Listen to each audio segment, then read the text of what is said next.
Practice is completed.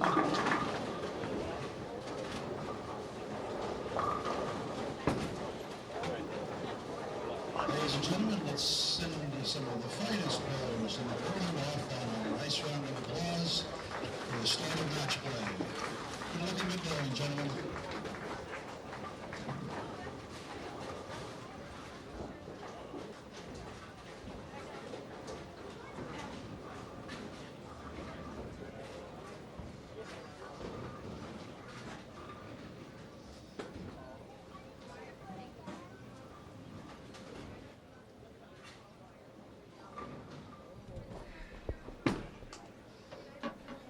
Good morning from the Ashwaubenon Bowling Alley in Green Bay, Wisconsin. Ready to get started with our first round of match play here at the USBC Senior Masters.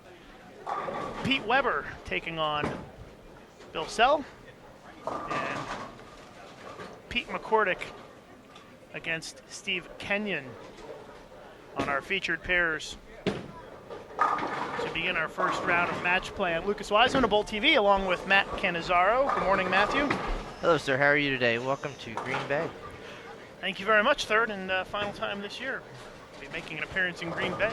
It's been a great host city, and I think Pete Weber has enjoyed his stay here in Green Bay.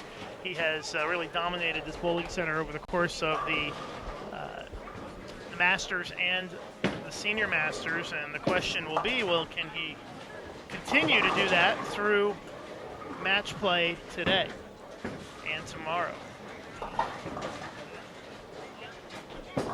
Weber taking on Bill Sell, who is from not too far away from here in Menasha, Wisconsin.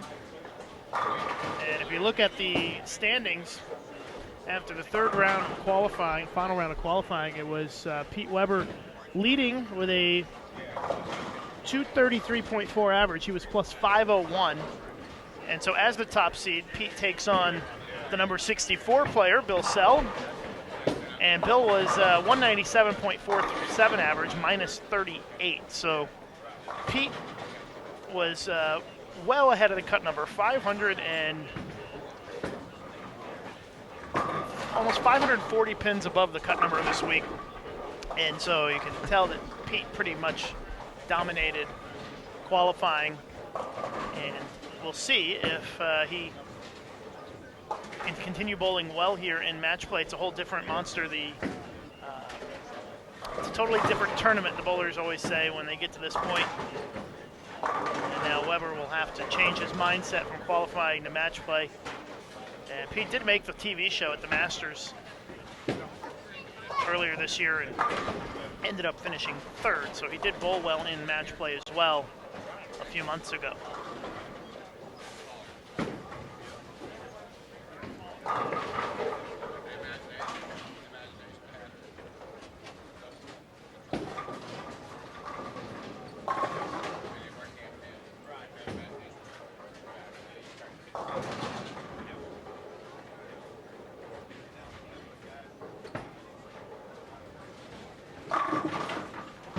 Well, Pete and Steve both with a double to start their match on the pair to the right.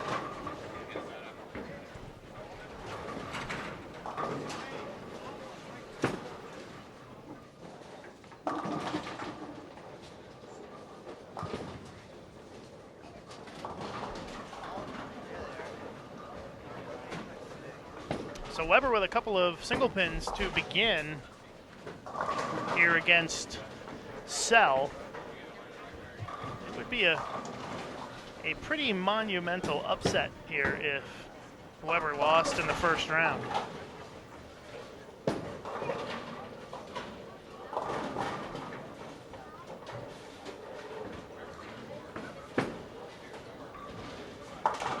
Pete with a couple of pairs or spares to start here. And tuned into the live stream yesterday, you watched Pete just light it up on the fresh to start off the third round. He had a chance for a 280 going into the 10th, ended up being in the 260s. Pete McCordick, the first to miss in our other match as he leaves the double wood.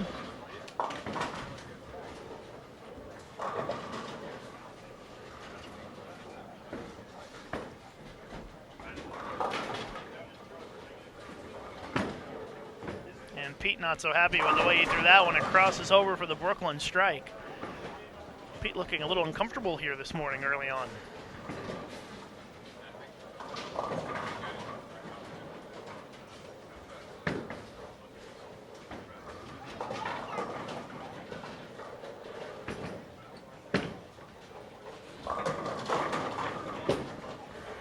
McCordick goes high, leaves the 6-10.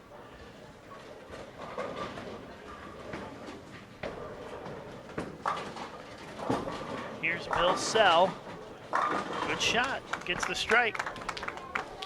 He's got his family here supporting him. Looks like grandchildren. Heard him yell, "Good luck, Grandpa," before they started the match.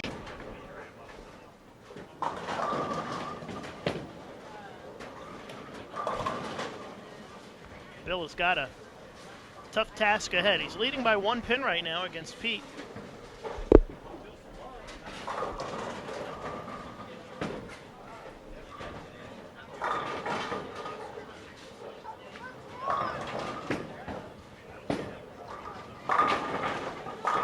And a big double for Sell gives him an early 11-pin lead. If you're not familiar with the format of the Senior Masters, we bowled 15 games of qualifying over the past 3 days.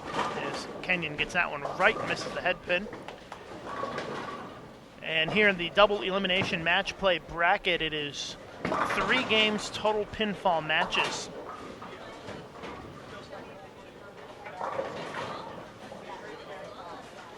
The goal is to stay in the winner's bracket as long as possible.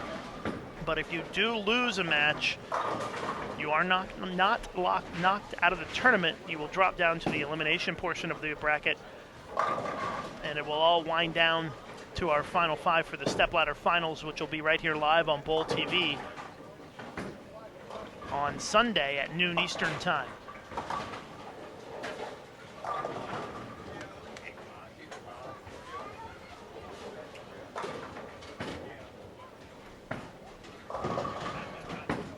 So Pete Weber trying to get things figured out. It's not been a great start here in this opening game for him. He went Brooklyn on his last shot, trying to straighten things up a little bit.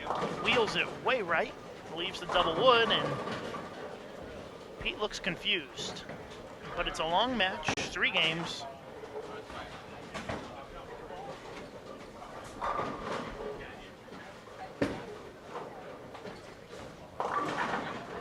Seven count again for Steve Kenyon.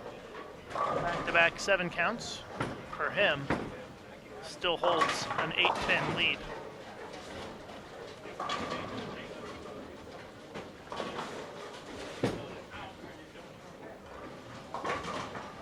Weber covers it up. He's down by 11 after 4.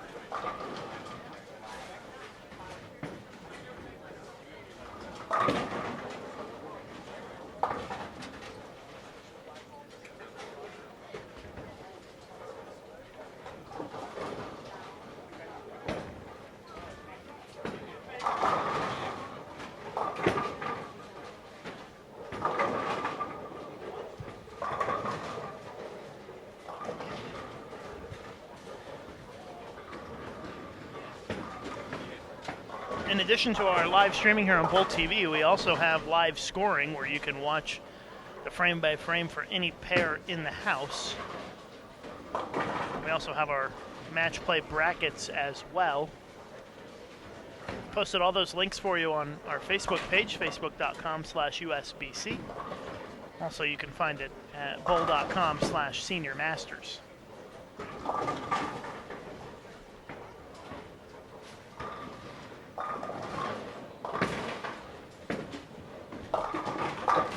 Well, the way things have started for Pete Weber, I wouldn't be surprised if Del Ballard is going to be making a stop down here in just a few minutes to see if he can offer an assist. Because right now, Pete, through 5 frames, has no doubles, only 1 strike, and a lot of spares on the board. If you're just joining us, we're live from the Ashwaubenon Bowling Alley in Green Bay, Wisconsin. This is our first round of match play here at the USBC Senior Masters. Bill Sell taking on top seed Pete Weber. Bill up on the approach now, working on the double. Pulls that one through the face, leaves the 3-6. McCordick has taken the lead thanks to the open by Kenyon, assuming that Pete gets at least 9 on this shot. And he does get exactly 9 on a 9-pin leave, and he leads by 1.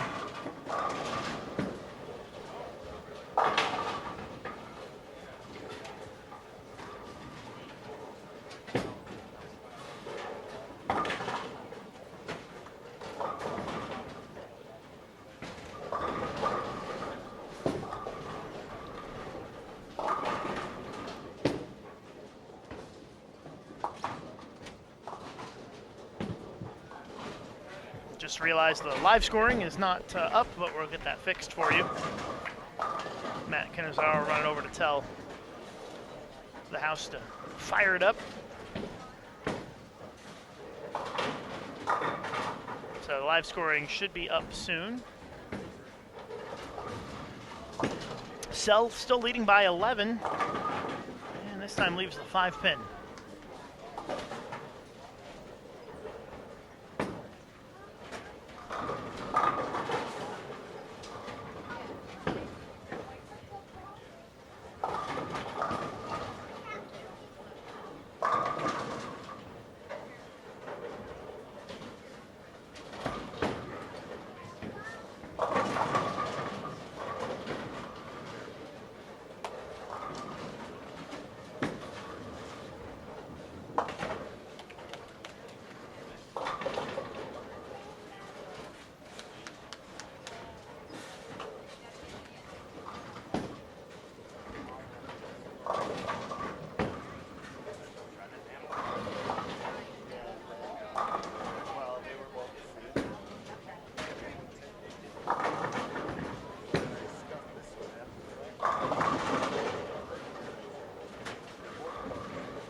Pete Weber, a little high on that shot. Tell from the body language, he's a bit confused.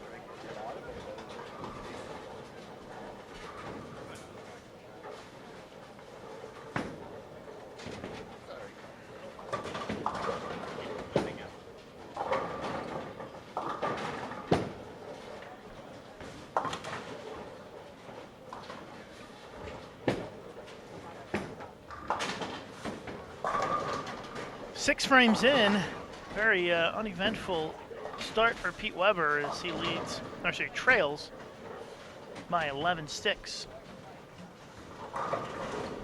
That 7 count for McCordick has dropped him into the deficit of 2 pins against Steve Kenyon in our other featured match. We'll have live bowling for you throughout the day today. After this round, there will be a break for re-oil, and then the right side of the winner's bracket comes on the lanes at 11:30 Central Time. Here's Pete again, 7th frame. And Pete finds a strikeout there.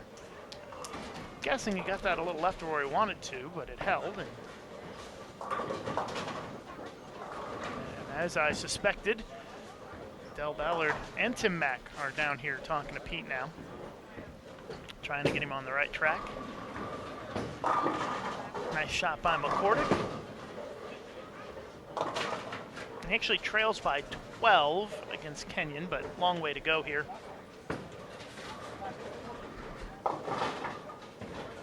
Live scoring is up, so if you'd like to see the scores from all of the pairs, go ahead and check it out. A little high shot carries for Sell to maintain that 11-pin lead.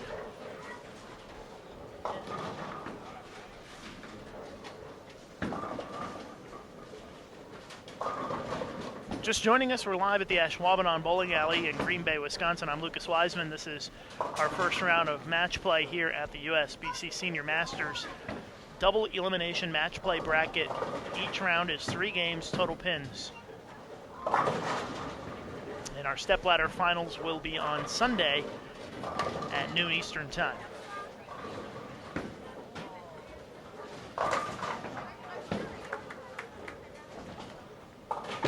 Sell looking for the double. Gets a little wiggle on that 10, but leaves the 6-10 on not a great shot.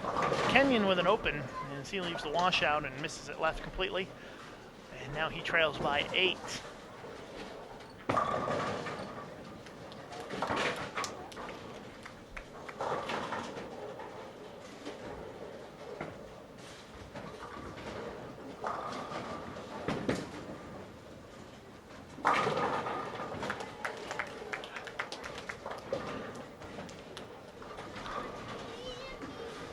If you'd like to do us a favor this morning and go onto our USBC Facebook and also our USBC Twitter and give us a share and a retweet on our posts this morning so that we can spread the word and let folks know that we're in match play here at the Senior Masters. Try to get as many people watching as possible.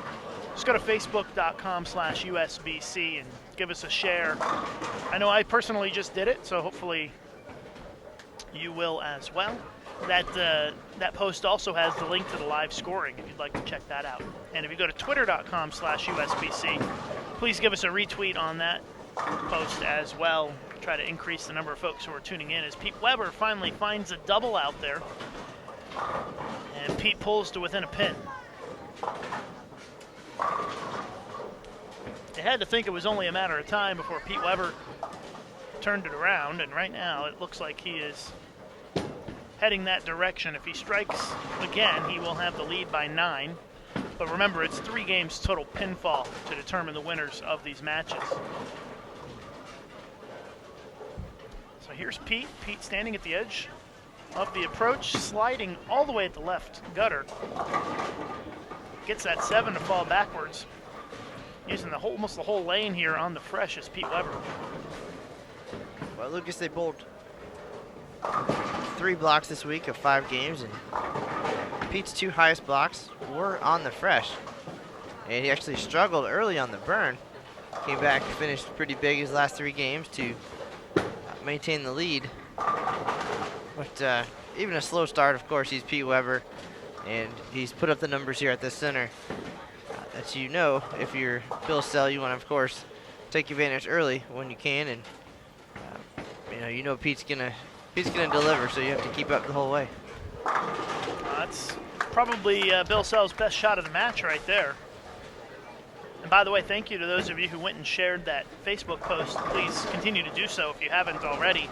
Facebook.com/USBC. Please share it. There's a picture of Pete Weber that we posted this morning along with all the links to the bracket, the live scoring, and the live streaming. So please go to Facebook and share that for us. It would really help us out. We would appreciate it.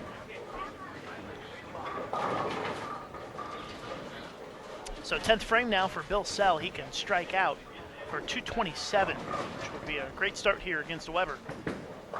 Needs to get as much as he can here in this 10th frame. Looked like he liked that one off his hand, and the 4-pin goes late. That's a big hit for Bill Sell, as he tries to hang in there with the Hall of Famer Pete Weber. Pete McCordick with the spare. He's going to be at 209 here in game 1.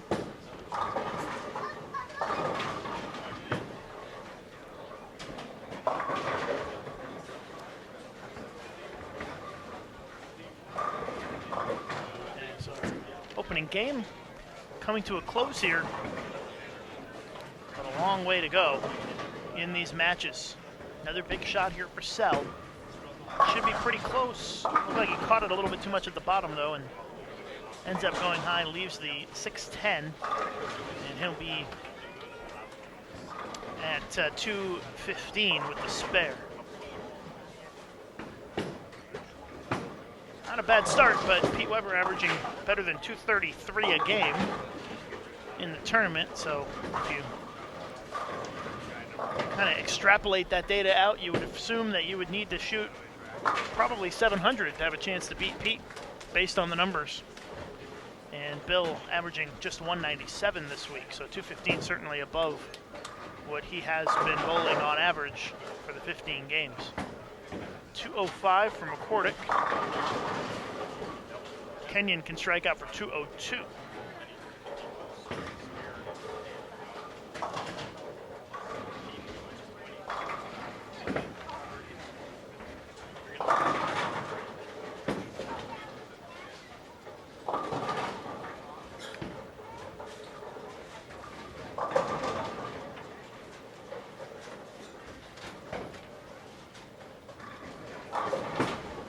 Pete Weber trying to close this game out in style, and he does with a big strike, first shot in the 10th. Pete can find a way to get to 236 this game. And after the start that he had, he'll be pretty happy with that, I would think. Pete already pulling a bowling ball out of his bag for the fill ball, even though he's got to throw another strike to get there. He feel like he's pretty confident he's going to throw another strike here. Well, regardless of what he leaves, he might just throw that ball anyways, just to get a read on the lane. So let's see what Pete does here. Second shot in the 10th.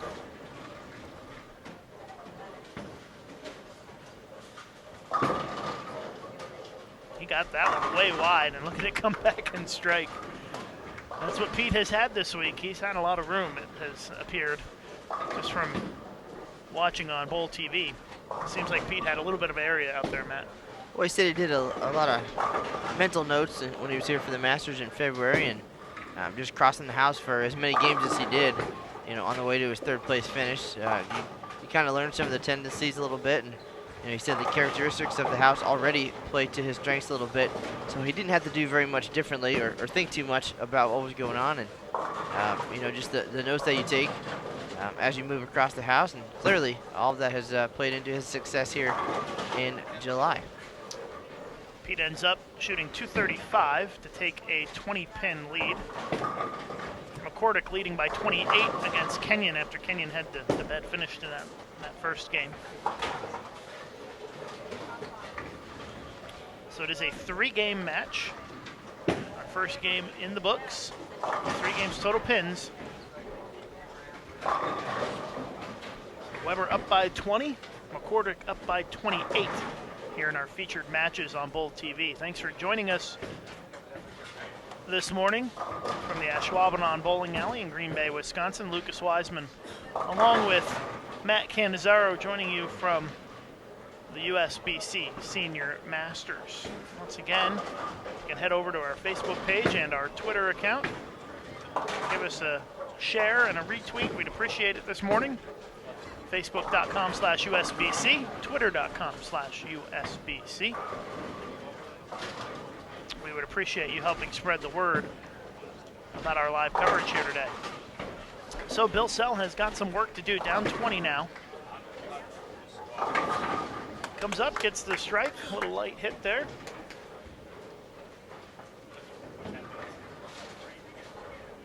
Staying within 20 pins of Pete, I think, is pretty good for Bill, but he's going to have to find a way to throw more strikes in these final 2 games. He's got to string some strikes if he wants to hang in there with Pete, because you just get the feeling that Weber's going to start stringing some strikes here the way he ended in that first game. Wouldn't be a surprise to see Pete throw 5 or 6 baggers somewhere in some point in this game.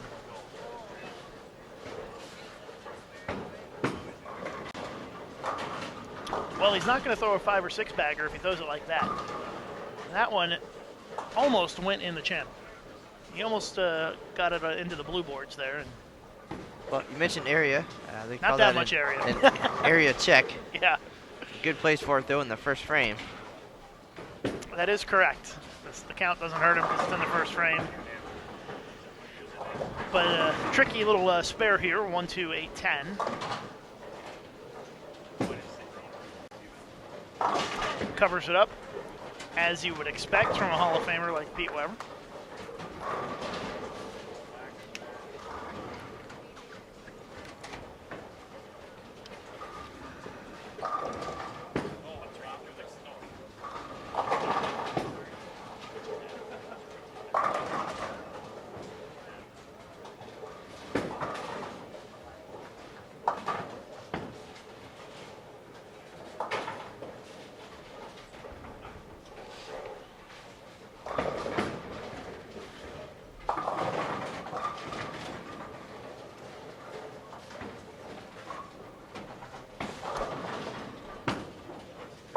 ball crossing left of fourth arrow here this morning on the fresh. And that one shreds the rack like a head of lettuce. I don't know if that one's going to catch on or not, but keep trying. I liked it at Junior Gold. We'll see. Try not to overuse it. That's the key. I believe you taught us say it with purpose, and people will buy it. So that's correct.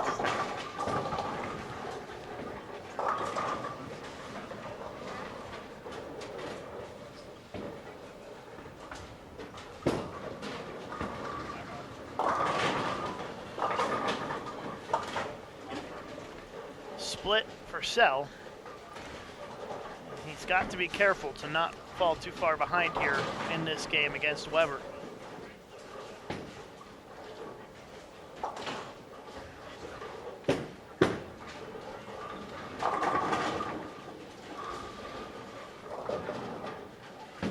It's a tough draw. Catching Weber in the first round. It's got a chance. Oh, and he picks it off. Bill Sell with the big split conversion.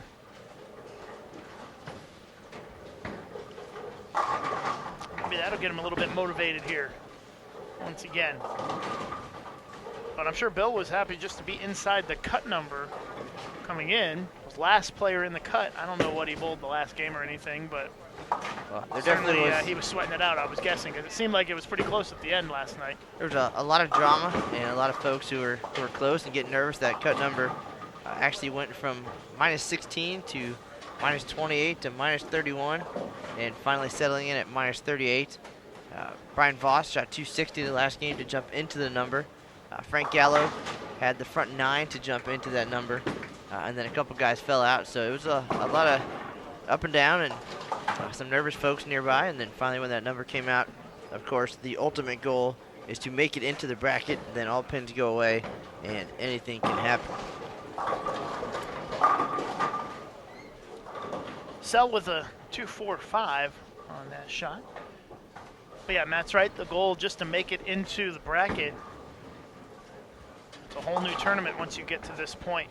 Top 64 players advanced into the bracket. Our defending champion, Walter A. Williams Jr., made it in. He was qualified, I think, in the 20th position. Does that sound right, Matt? So Walter A. was number 20 coming in. He was guaranteed a spot in no matter what.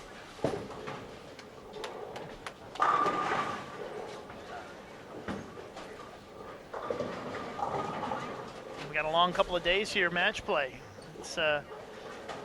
It's much easier in the winner's bracket if you stay alive and in that portion of the bracket in terms of the number of games you have to bowl. If you drop into the loser's bracket, you end up bowling just about every round the rest of the way.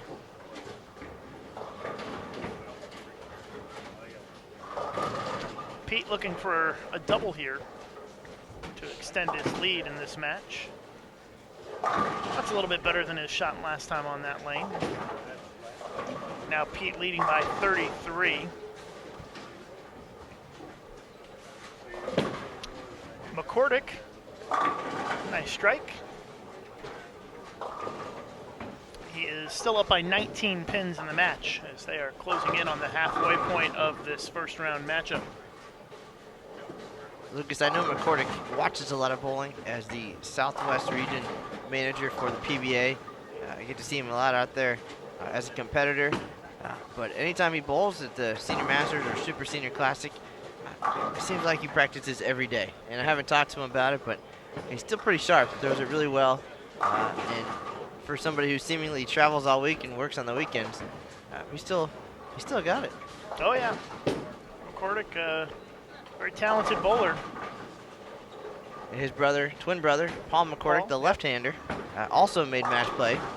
So we'll see Paul in the next round on the right side of the bracket.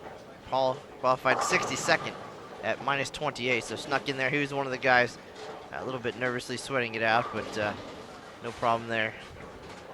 And now, even though they're 400 pins apart in the standings after 3 days, they are dead even coming into today.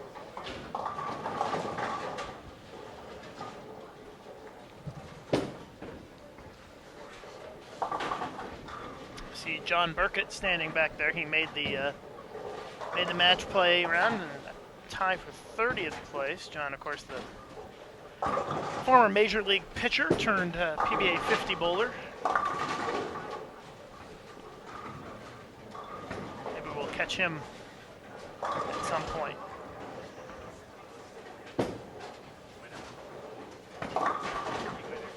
Well, split here for Sell.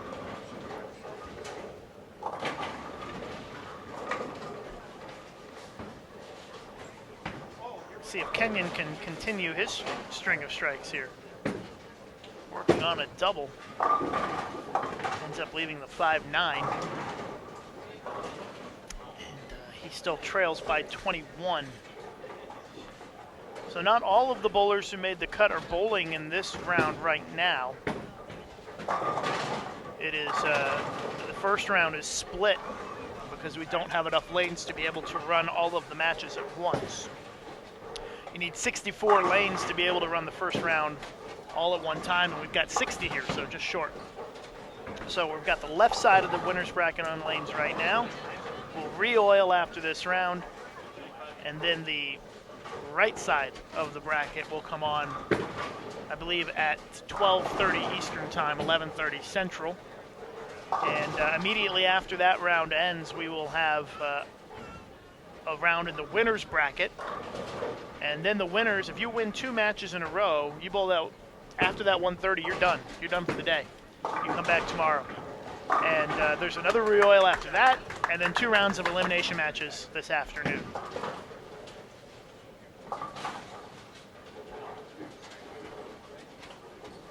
And if you're looking at our scoreboards here, there's a number maybe a little bit hard to read. If you follow the name all the way across to the right, you can see their first game scores. It's a little bit easier to see it on the live scoring, I think, than it is to see it on our live streaming. And I believe that there is some bowling going down on the low end of the house, and that is a second chance sweeper, if you're wondering what that bowling is down there. But the matches start on lane 21 and go through lane 52. You can find the live scoring at bowl.com/Senior Masters. You can click on the results page, or you can find it at facebook.com/USBC on our Facebook page as well.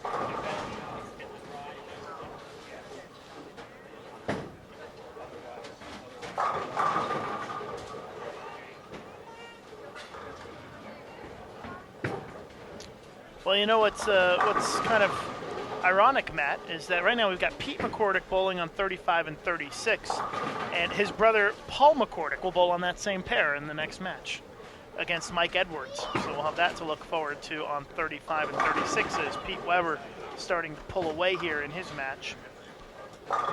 Next round on 33 and 34 is going to be Tom Adcock against Lyle Zykes. So those will be our matchups for the next round coming up after the re-oil. McCordick gets the 10 to go for the double, and he leads by 43 now. Pete, all of a sudden, is up by 57 in this match. 57-pin lead against Bill Sellers. Bill is in danger of having this match get out of control here if he doesn't start to throw some strikes. And he leaves the 4-9 split, and Bill is in a lot of trouble here against Weber.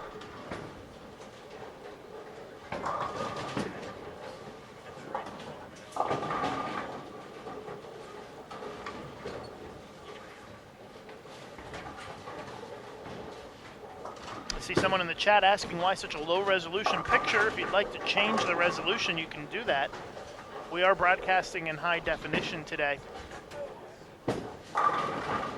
Cell with the open frame. If you are looking at the screen here, right below the Bowl TV logo that's on our screen, there's a little gear symbol. If you click that gear, you can adjust the quality level all the way up to 720p HD, and you'll have a crystal clear picture to watch, assuming that your internet connection can support it.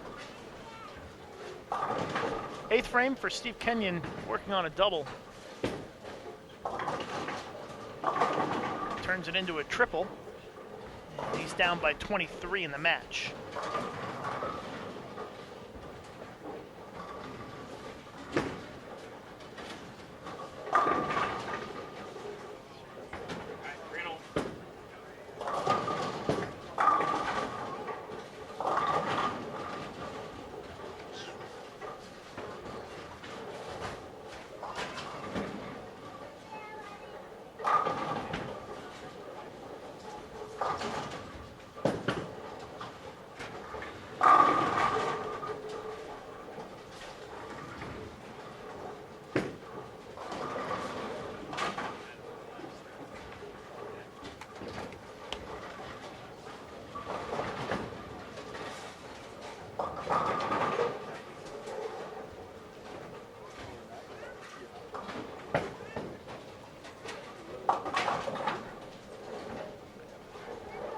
Turned into a little bit of a strike fest here between McCordick and Kenyon in this game. Both players 3 in a row.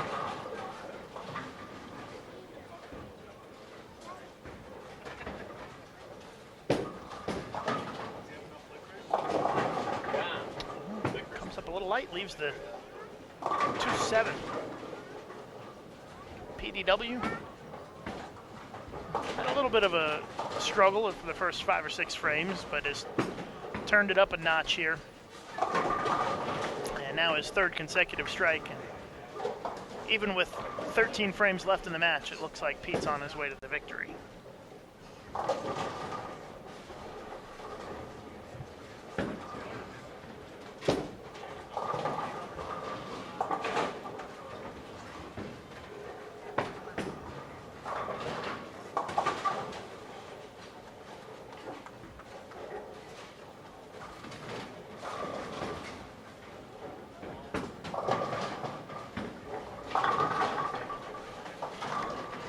Well, I predicted that Pete would have a 5 or 6 bagger in this game, and if he doesn't strike here, he will not do that. But he does strike, so 4 in a row now for Pete, and he is cruising along. As you'd expect from Pete, who has dominated the tournament this week in qualifying. Matt, I believe he led all 3 rounds, right? Yep, all 3 rounds here, and again we talked all 3 rounds at the regular Masters as well. So Pete, unbelievable performance over 30 games really in this building. Willie in the chat wants to know what pattern we're bowling on. Do you know what the pattern information is, Matt? Yeah, it's a 40-foot pattern and a little bit heavier volume at 28 mils this week. But the colorful graph and all the details can be found at bowl.com/Senior Masters. Just click on the information tab on the right side of your screen and you'll be able to take a look at that and kind of see the shape a little bit. So a high volume 40-foot sport pattern is what we're bowling on. And a lot of the players said, because of the surface here at the Schwabenon Bowling Alley, a lot of hook, a lot more than they expected. But also that ice oil from Kegel kind of tricks them a little bit sometimes, and some of them maybe not so used to playing on that oil. It just transitions differently, and it makes you think a little bit more. Well, a double for Sell. Kenyon had it open in that last frame, as he is watching that deficit increase dramatically here. He is now down by 45 pins against McCordick, as they are in the 10th frame of game 2. Pete ready to step up, bowl the 9th and 10th frame to close out this game. He can strike out for 269.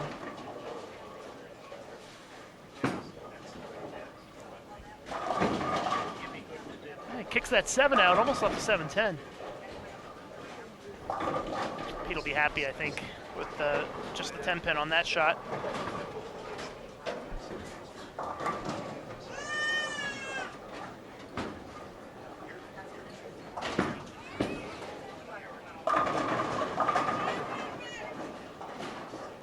Kenyon unable to get the double in the 10th. He's going to be at 201 with the spare.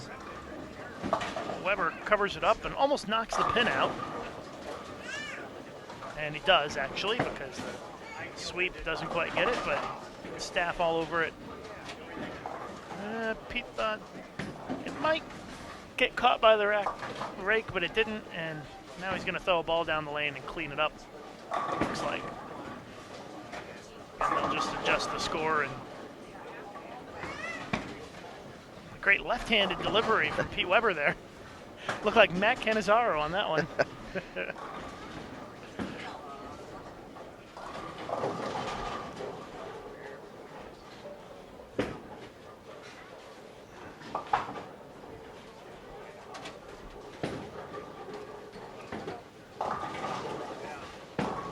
Follow all the matches on our live scoring.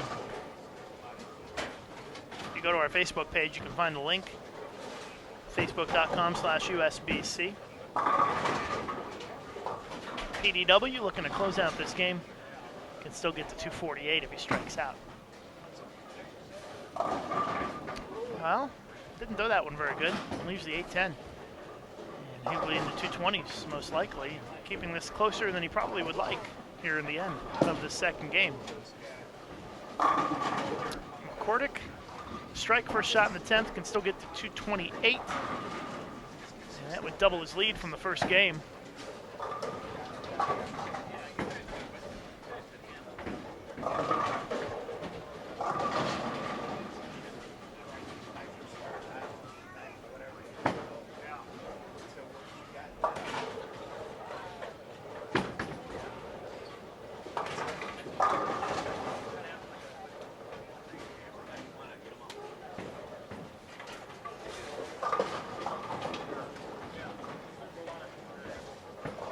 I'll ask you guys in the chat, who do you want to see make the finals here at the Senior Masters?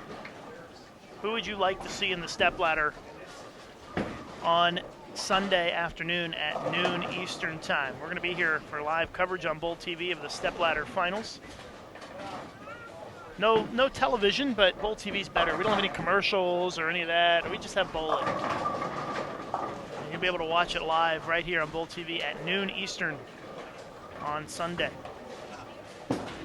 Weber ended up with 225. Well, here comes Bill Sell trying to hang in there. He can still get to 198 this game. Helped to limit the damage. It looked like he was going to get blown out. Pete had that open in the 10th.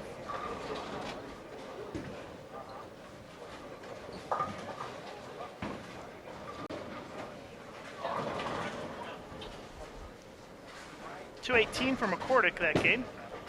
And 201 for Sell. I'm sorry, for Kenyon.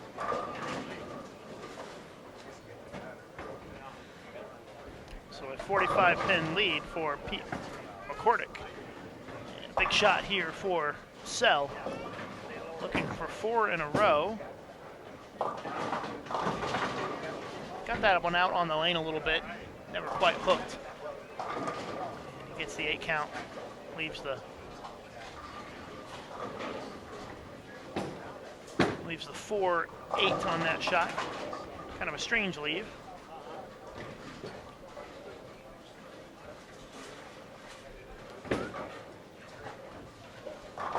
We will have a little bit of a break after this round ends for the re-oil before the next round of winners bracket matches come in at 11:30 Central, 12:30 Eastern time here on Bull TV.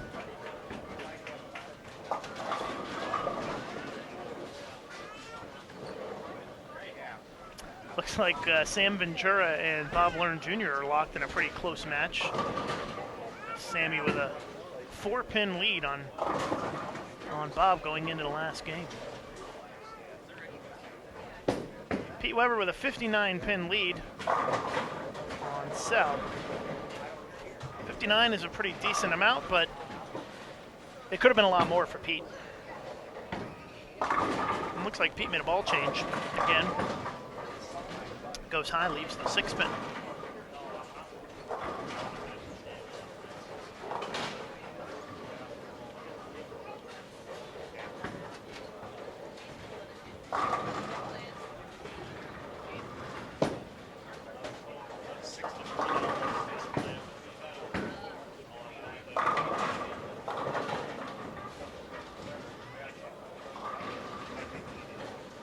think, Lucas, you get to a point in your match where you start feeling a little bit comfortable sometimes, and it's an opportunity to try some different things and maybe see what else might work along the way. And Pete's probably a pretty good gauge of of where that is and when that is, and you want to have as many tricks as possible as you get to different pairs and different points in your matches along the way. But 59-pin lead, certainly not in the books yet, as anything can happen, but certainly much more comfortable situation, and the ideas can start flowing a little bit more than, say, in the Ventura Learn match, where it's only 4 pins at this point. And I said, Matt, at the start of this match that you're probably going to have to shoot 700 to beat Pete, and Pete right now on pace to shoot 690. So you would kind of expect that if you're going to beat Pete Weber here in match play, somewhere north of 700 is what you're going to have to shoot. But sometimes, Pete may not shoot 700 every match because he may not have to. He may not have to press in the last game to get there. But if I had to put my money on it, I would put some serious money on Pete shooting 700 if he had to in every round of match play. Well, in the long haul this week, of course, again, you mentioned at the start, Pete 550 plus pins better than our number 64 qualifier. So while there's always the talk of you're in the bracket, all pins drop, at the same time, Pete outperformed 194 people this week, and definitely he's got the advantage. Nice split conversion there for Sell. He's made a couple of those splits.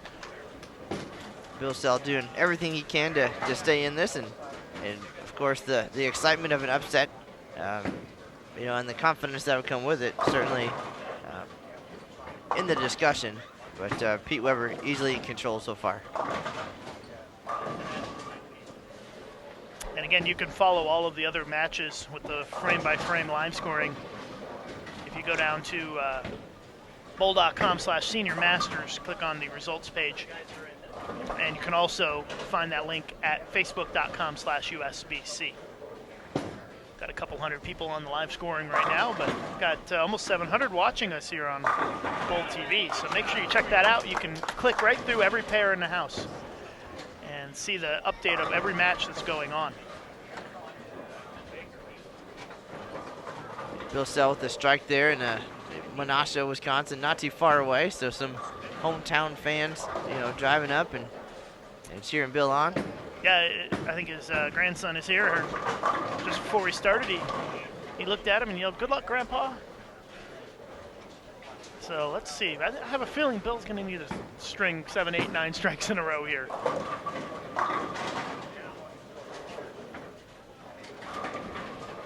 Down 59 against Pete Weber. I mean, really, you're looking at Sell almost needing to strike out this game and shoot 290 to have a chance.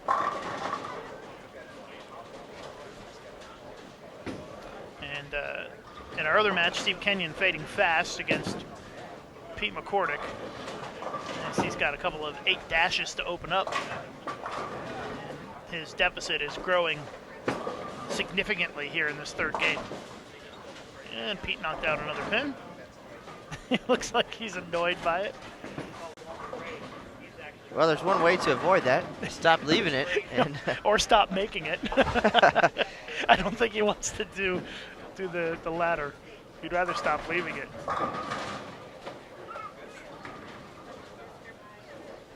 And so we get to watch the left-handed delivery from Pete Weber again. Look at this smooth lefty delivery right into the gutter. Take out that pin. I mean, that is a perfect shot right there. You don't get out the dead wood much better than Pete Weber does.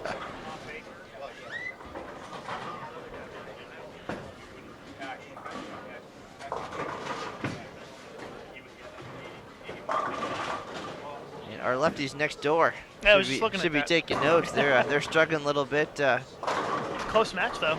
Abraham and Diaz, 1-pin match, 371 to 370. So not big scores, but that's what this format's all about. You don't have to worry about anybody but the person on your pair. I don't know that that's the right ball for Pete. And I'm guessing he's probably starting to think the same thing after 3 single pins in a row. I'm going to guess that because that ball came out, there was a time and place for it during the week. Perhaps maybe not this early on the fresh, and of course with just 2 bowlers, the traffic a little bit different, the breakdown going to be a little bit different. But he's in position at this point to, I mean, he's around the pocket and you know, try some different things in different hand positions maybe. Del Ballard coming by, they're gonna chat for a minute. And really, there's not a lot of pressure on Pete unless Bill starts stringing some strikes here. If you see Bill Sell step up here and throw strikes in the 3rd and the 4th, that's going to change things a little bit here for Pete, and he's going to have to start thinking about making a ball change, I would think.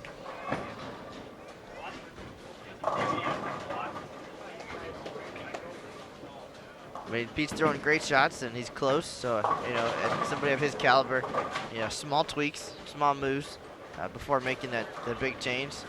But it really all depends on what Bill Sell does here. It's not a bad shot. A little high. Leaves the 4. It's pretty close.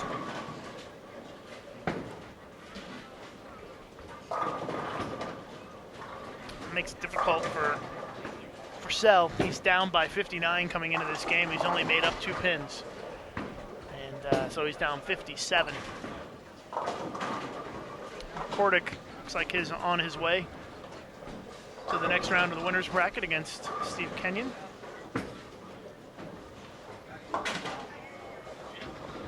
McCordic's going to be here next week for the Super Senior Classic as well.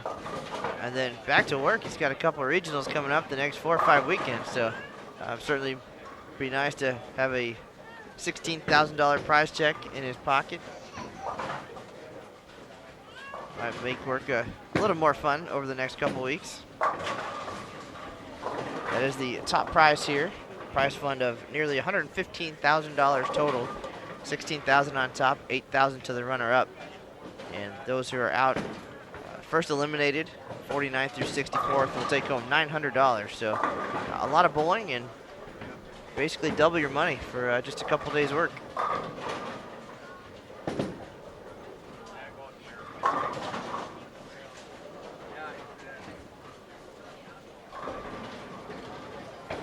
We appreciate you joining us here this morning, our first round of match play at the USBC Senior Masters at the Ashwaubenon Bowling Alley, Green Bay, Wisconsin. Lucas Wiseman, Matt Canizaro with you. We've got a long day of matches today. We've got 5 rounds of match play today and a full day tomorrow leading up to our stepladder finals on Sunday at noon Eastern time here on Bowl TV. Open frame for Sal, and I think that's just about going to do it for his hopes of winning this match. As it looks like Pete Weber will cruise into the next round.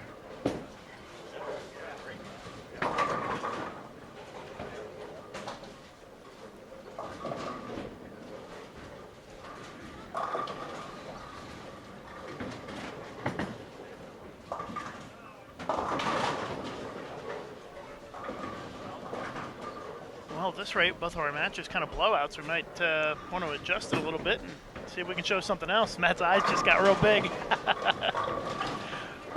Don't worry, Matt. We can sort it out.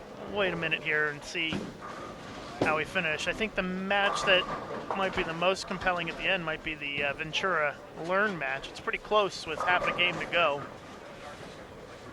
We want to make sure that these matches are signed, sealed, and delivered.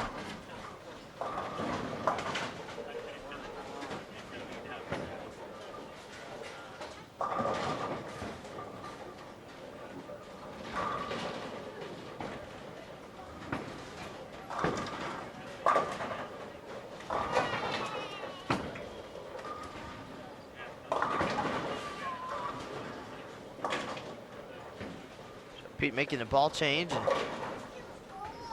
losing the pocket there. Clearly not happy with that shot at all. Well, if you're gonna bowl a subpar match, if you're Pete Weber, I guess this would be the round to do it in when you're taking on the number 64 seed. Certainly, we have not seen Pete's best in this match, I don't think.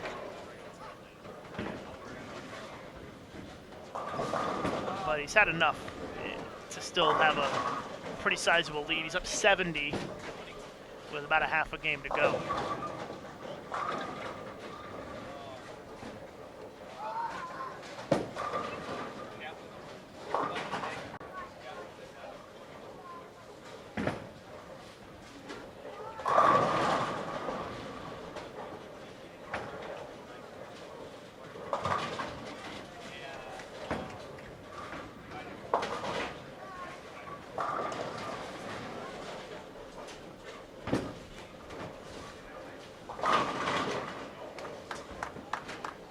Again, if you're curious about who's bowling when and who's bowling whom, you can check out the bracket and all the standings at bowl.com/Senior Masters. It has times on there, so you know what's coming up. The right side of the bracket will be on the lanes starting at 12:30 Eastern. We'll have a short break after this round, oil the lanes, and get the other half of the folks out here. And we'll have a full day of competition. And then back at it all day tomorrow before we know who our finalists will be for.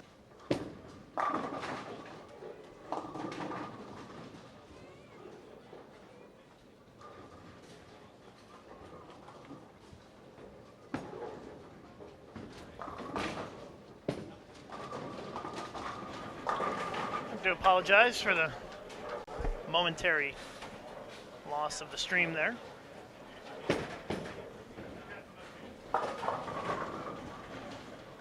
You didn't miss much. Both of our matches are pretty much blowouts here with just a couple of frames to go.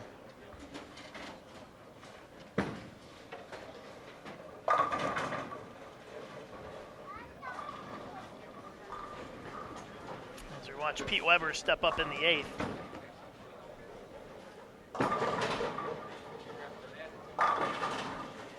Back-to-back strikes for Pete, as he is going to move on in the winner's bracket. Our other match, Ventura and Bob Learn. Bob Learn back in the match now. He's up 9. And they're into the 9th frame now, so we'll keep you posted on that. And our defending champ, Walter Ray Williams Jr., down on 51 and 52. Led by 16 coming into game 3 and cruising here in the finale. So he's on his way to a win over Ted Stakeoff here in the opening round. Of course, Walter Ray and Pete Weber, the last 2 champions here at the USBC Senior Masters. All right, I'm going to give Matt some heartburn. We're going to adjust it, and we're going to watch the end of the Ventura Learn match. So give us just a minute here while we get set up.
All right, Lucas adjusting the cameras here. Again, I see some questions about other matches going on. And we are behind lanes 33, 34, 35, and 36. So a little bit challenging to see down the rest of the bowling center. I see a question about 21 and 22. The live scoring, you can look at any pair in the house. Check out all your favorite bowlers. You can find that by going to bowl.com/Senior Masters. Click on the 2015 results, and you can find any pair in the house based on the live scoring link. That's right there at the top of the page.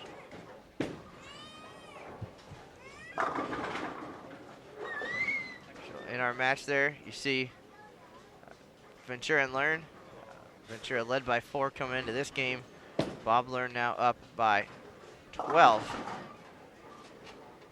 in this game. So an 8-pin lead for Learn. So Learn needs a double here in the 10th to shut out Ventura.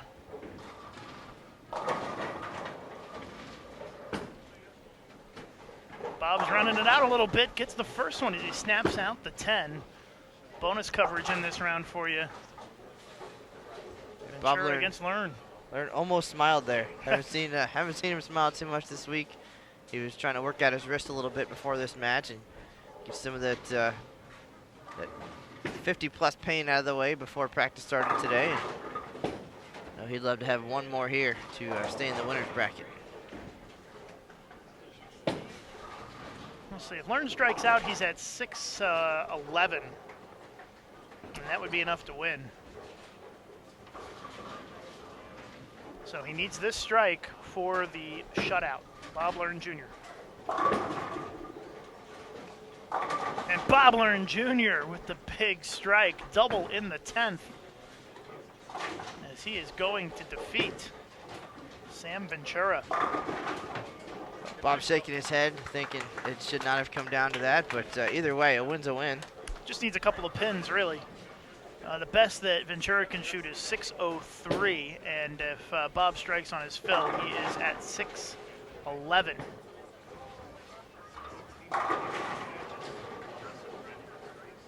So Bob Learn Jr., the big finish there to pick up the win.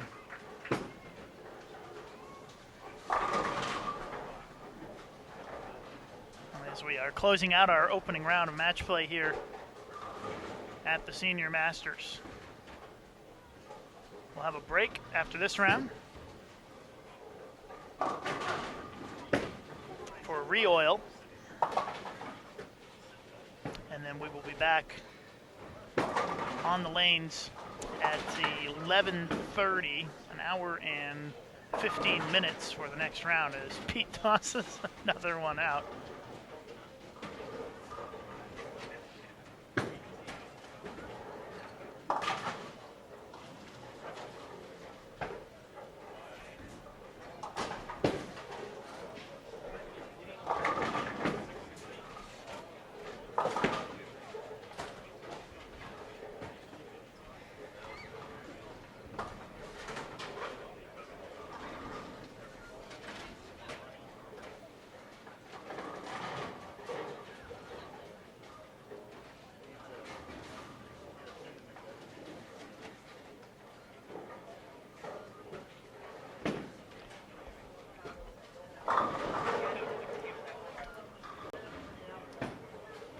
So our winners in our featured matches are going to be Pete Weber and Pete McCordick. Pete's both win. By the way, the final, Bob Learn Jr. 6'11", Sam Ventura 5'91".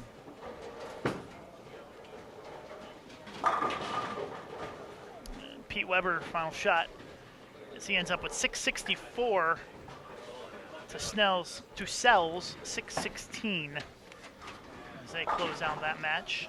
Just a couple of shots to go for Kenyon.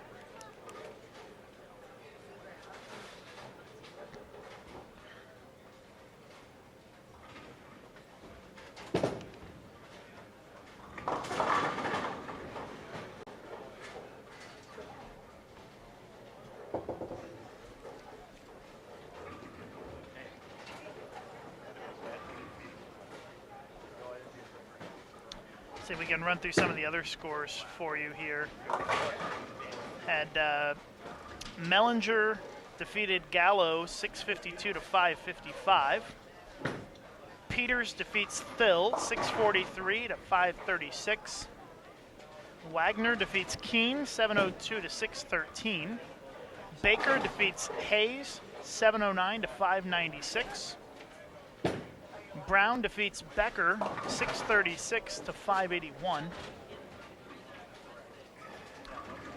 Still finishing up between Abraham and Diaz. Oh, the final ball just got thrown. It was Abraham 601, Diaz 561.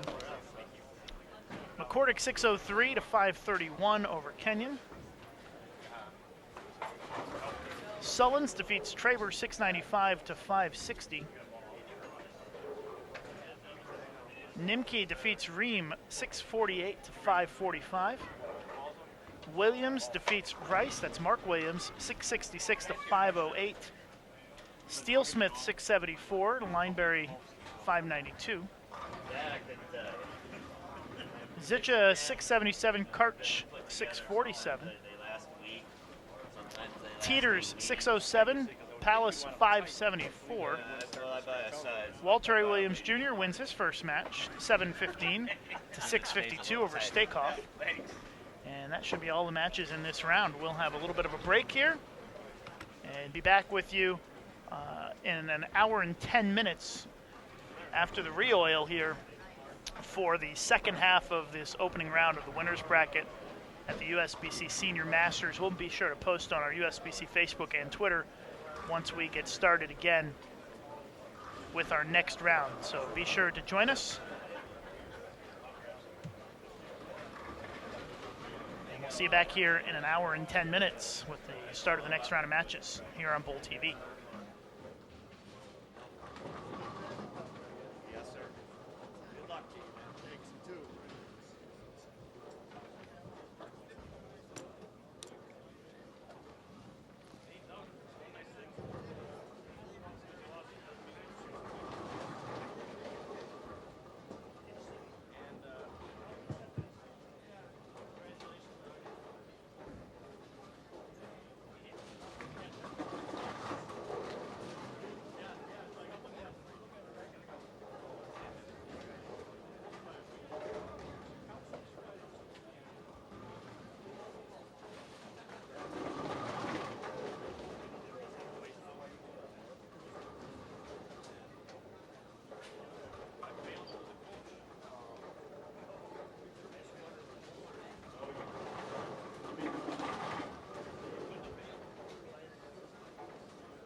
Sunday.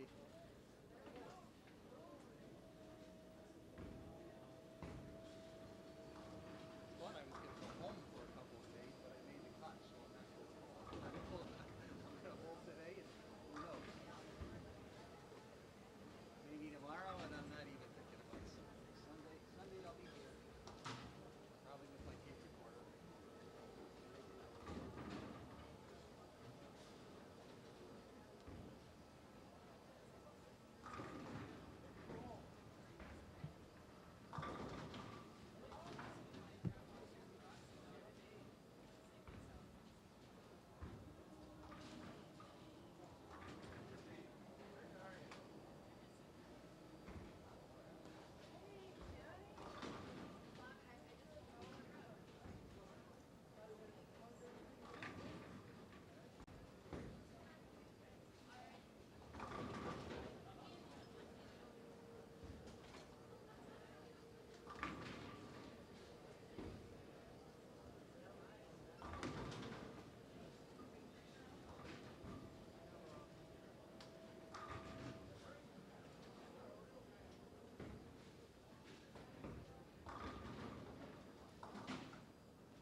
How's your dad? Good. Good. I saw you guys bowling at Nationals this year. We bowled just after you did. Did you? I was down watching you guys. Okay. Yeah, I think I saw you there. Yeah, I did. Yeah, I know you're busy Yeah. bowling, so. How'd you end up there? I never did look. Lunch, 570, 570, 560, something like that. That's a check, though. It should be. Yeah, I'll probably cash it a little bit. I probably made more money in brackets than I did in previous year than I had like. Yeah, I hear you. I shot 597 team and made grand plus. Doubles and singles, I shot 560. And single doubles, I shot 614. So, made good money there. And, yeah, I did. Paid for everything. Paid for the health insurance that month. Yeah. You understand that one? Yeah, I mean, you're came back strong. Yeah. Just consistent though, I just, it's so strange because you find the singles and the doubles and singles so close. And there'd be a little hand position change all of a sudden. I couldn't carry on the right way all of a sudden, right? I think it's a talk out there yesterday. How are you doing? Good. How's your dad doing down there? Yeah, man. How's your dad doing? How old is he now? Oh, 80. Yes, Mom's still. Good. And you? Right. Oh, you still got going in Palatine. Oh. And then, we both want to go south. Yeah.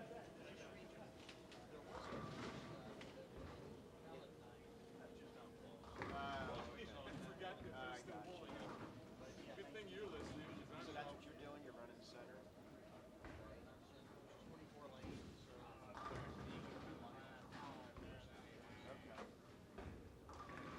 So many years ago.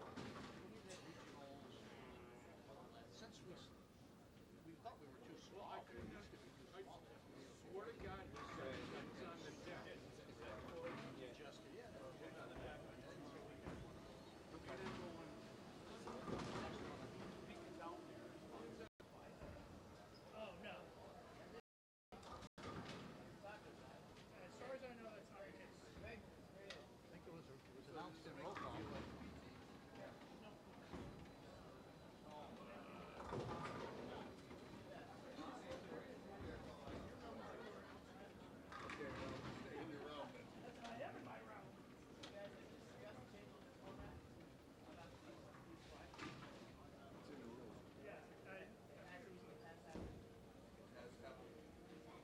There was a directive issued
USBC Senior Masters. The tournament will be conducted as a double elimination match play event up until TV style, where it will be single elimination, up until the final championship match, where it may or may not be single elimination. The higher seed will have the choice of starting lane for all matches. The bowler on the odd lane will start the match in bowl frame number 1. The opponent will bowl 2 consecutive frames, starting on the even lane. Please remember that you may not alter the surface of your bowling ball until after the match is started. You may do so during practice, but not once the match is started.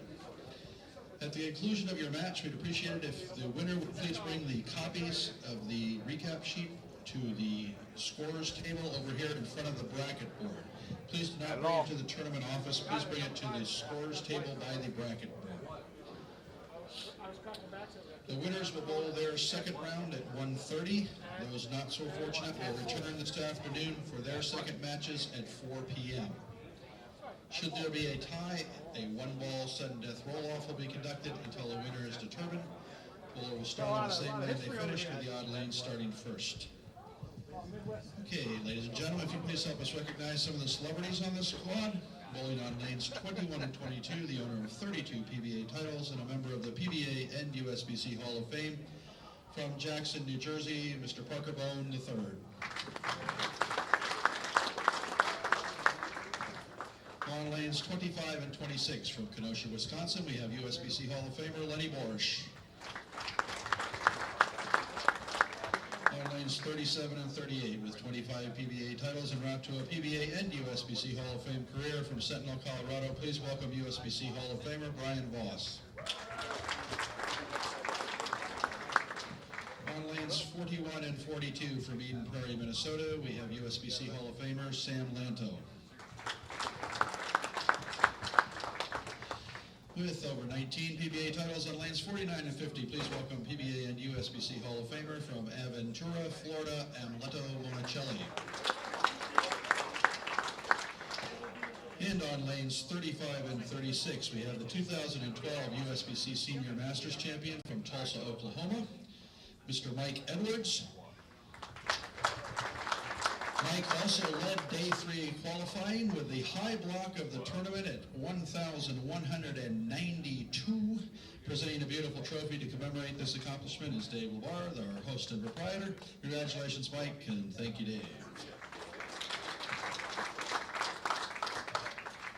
All right, gentlemen, we're going to turn your lanes on for a few moments of practice.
Hey, gentlemen, hold up on your practice, please. Please hold up. Practice is concluded. Ladies and gentlemen, let's all join together with a nice round of applause to send off some of the finest players in the land here for our second round of match play competition. We're going to get ball in, gentlemen. He's going to have Mike start.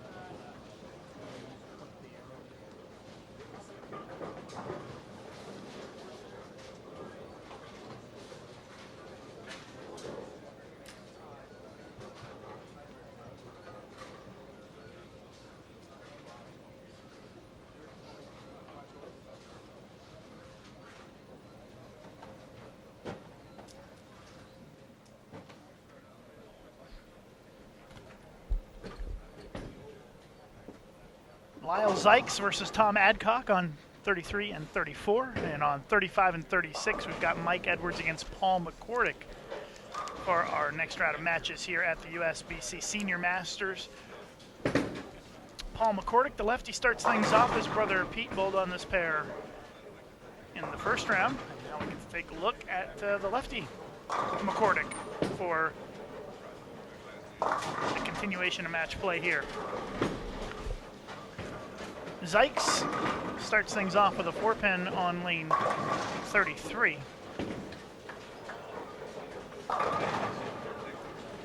This is the continuation of that opening round of the, excuse me, of the winner's bracket. The left side of the bracket bowled the first round this morning, and now this is the right side of the winner's bracket. So these are first round matches for all of these players. Winners in our first round this morning, Pete Weber and Mark Abraham, they will bowl each other. Tracy Teeters, Greg Zika. Greg Zika. Zika, thank you, Matt. Matt's looking at me like I'm from Mars. I'm like, Matt, just say it. Jeff Nimke against Darren Peters. Kent Wagner and Harry Sullins are going to bowl each other. They both won their first round match. Bob Learn Jr. against Tom Baker. Dwayne Mellinger against Mark Williams, and Rick Steelsmith versus Walter A. Williams Jr. And Robert Brown against Pete McCordick. Those are all the winner's bracket matches in the next round. All those players won in their first round this morning and are through to the next round of the winner's bracket. Mike Edwards has won the Senior Masters before. As he tosses a strike after starting with the open frame. 3 games, total pins, determines the winners in these rounds of match play. All leading up to the stepladder finals on Sunday at noon Eastern time here on Bowl TV.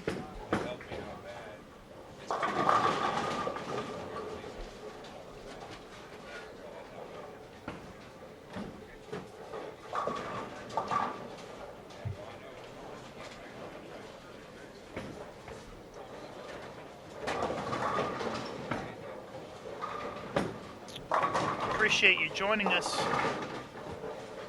here this morning. Still morning here in Green Bay, 11:43 a.m. We would appreciate it if you would share our Facebook post and retweet our tweet. Spread the word that we're back up and running again with another round of match play here at the Senior Masters.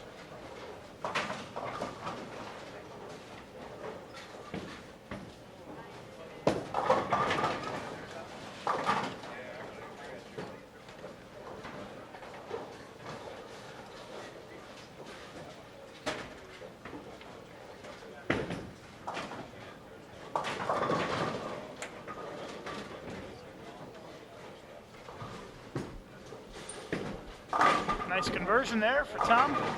Picks up the super washout after leaving it on the spares. Still up by 6, very early. Long ways to go. It's 3 games total pinfall. Winners continue on in the winners bracket. Losers go down to the elimination bracket, where if they lose one more match, they are knocked out of the tournament.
Mike Edwards looking for his 3rd consecutive strike. That one goes a little high, trips out the 4, and Edwards now has the lead.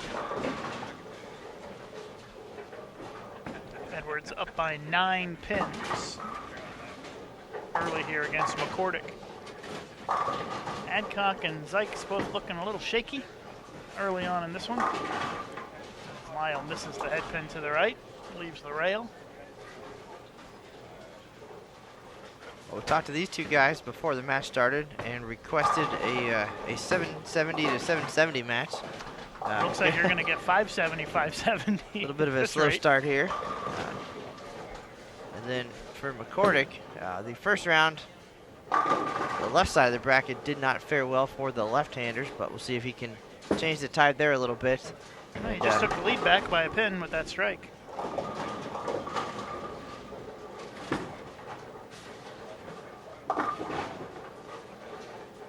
I'm sure he learned absolutely nothing watching his brother Pete on that pair last round. Totally opposite side of the lane.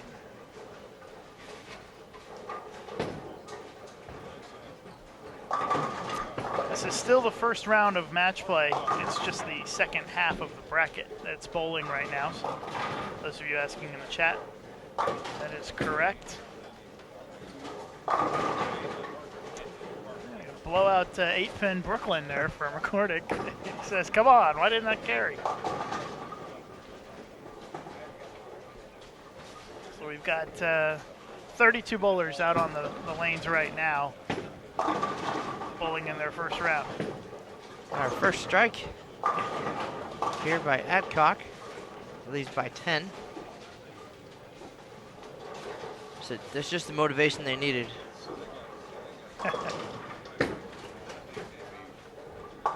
Well, our featured matches for the next round are already set. They come from the matchups that were determined in that first round. We're gonna have Pete Weber once again. He'll be on 35 and 36 against Mark Abraham. And Tracy Teeters will take on Greg Zika.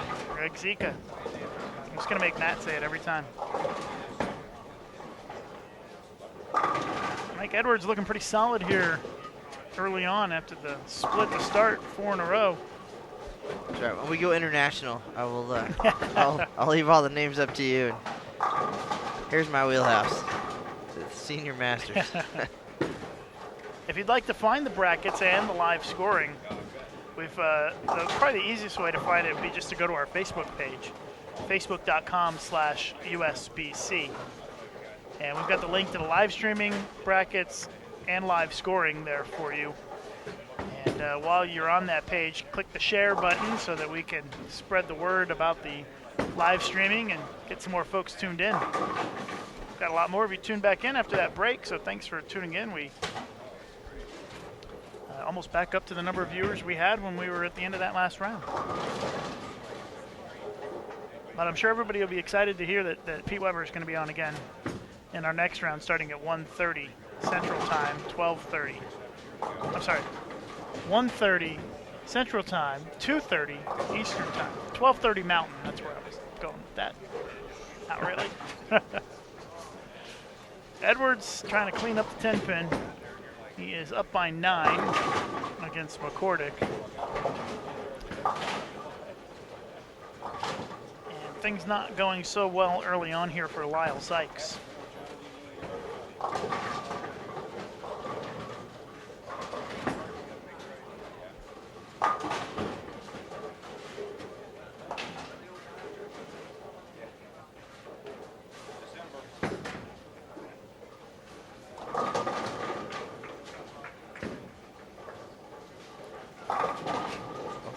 Lyle Zeiss planning to be here on Sunday regardless to cover the event for Bowler's Journal.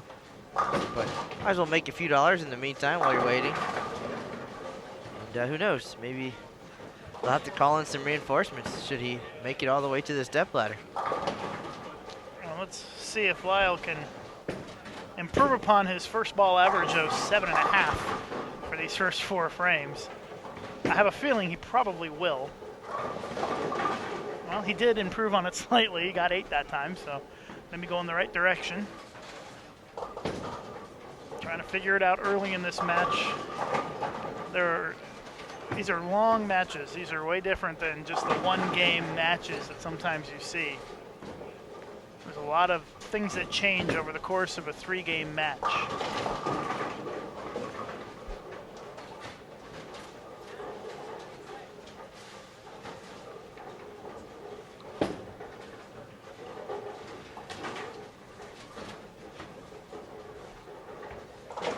Lyle, of course, the son of Hall of Famer Les Sykes. A lot of bowling history in that family. Well, even though Lyle's off to a shaky start, he's only down by 15. Because Tom has not doubled yet.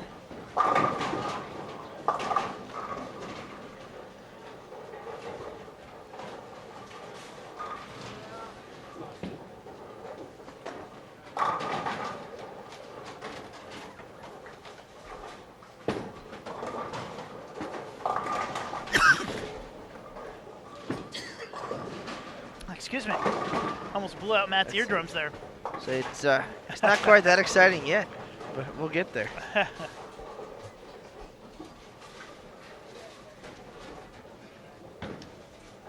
Mike Edwards up, 7th frame. Leading in this match by 9 pins. Mike Edwards enjoyed that pair quite a bit yesterday, late in qualifying. On the way to the highest block of the day, actually. Had the front 10, shot 289. Good way to kind of close out qualifying, I guess. Adcock looking for our first double of this match. And there it is.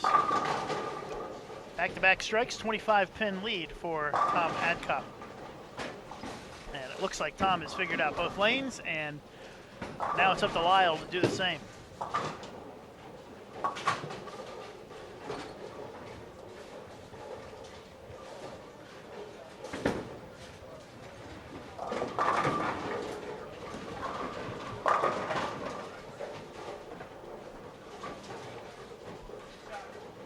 Nice break for Edwards there for the double.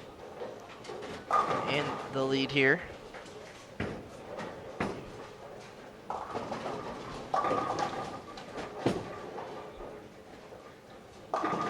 And Zykes on the board with his first strike of the day.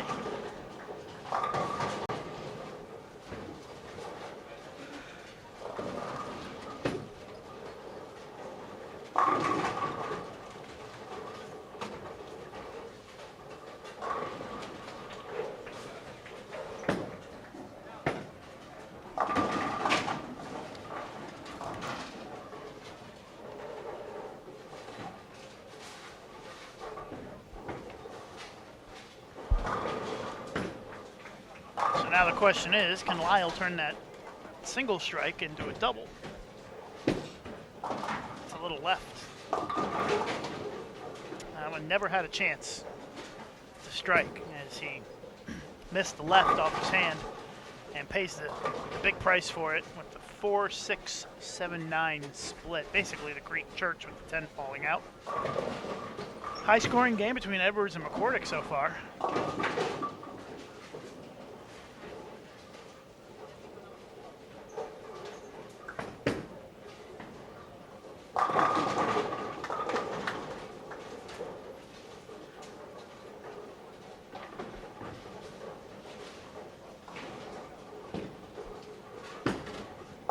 Got a chance here to get a couple of them. Thought he might get 3 out of that. Ends up getting 2. And an open frame for Zykes, and things are not going his way early on here.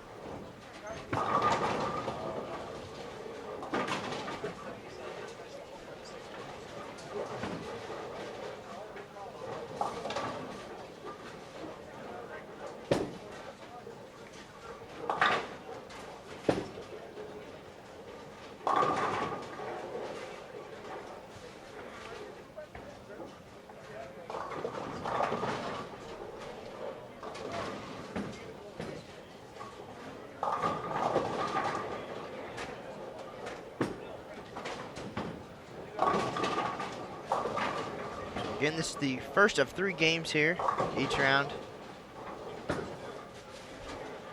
3-game matches, total pins determines the winner.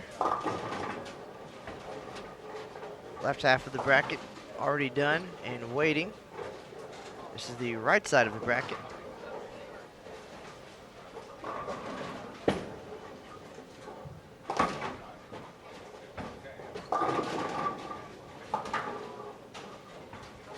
By the end of the day, 16 players will be eliminated here at the 2015 USBC Senior Masters.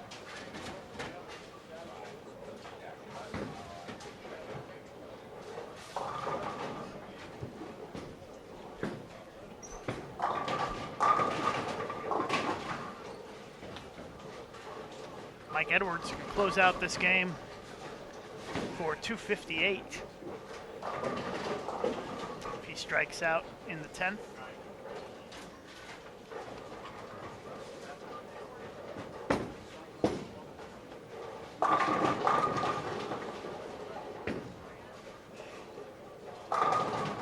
He got the 9 to go late on that lane last time, and high flush doesn't get it out here in the 10th. Max for him, 237 now. Loses 21 pins there.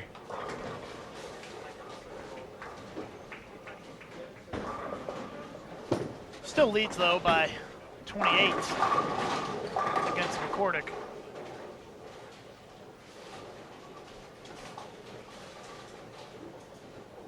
You can see Lyle Zykes getting ready to bowl on lane 34. Edwards missed it. Yikes, 225. Zykes stepping up, trailing by 38 pins.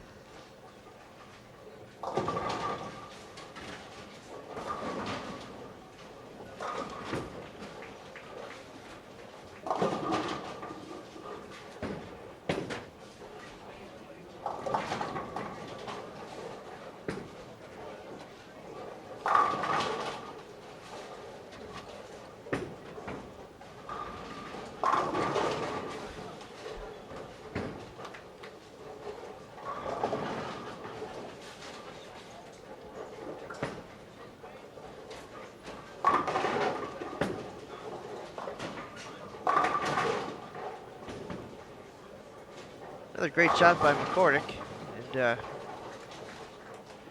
little bit of unfortunate carry, and this could be in his favor, but certainly that open helping get him back in this match early. Got a high-scoring match, one pair to the right as well, Brian Leclerc and Brian Voss. Leclerc shoots 226, Voss can get to 269. And Voss was kind of up and down all week long and shot 268 in the final game of qualifying to jump well into the cut. And now taking advantage of that opportunity here in the opening game. And Leclerc had to throw the back 7 to get to 226. He had a couple opens early.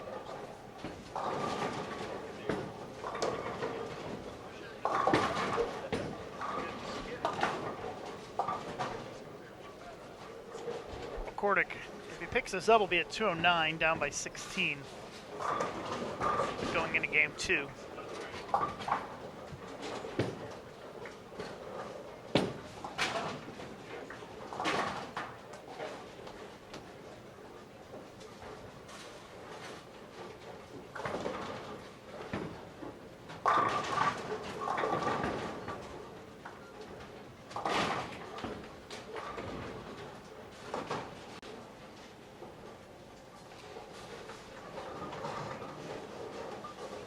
So Edwards 225, McCordick 209, and they're getting ready for game number 2 right away. Adcock and Zykes still wrapping things up.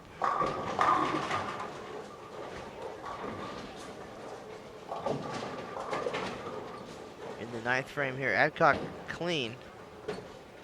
Just the one double though.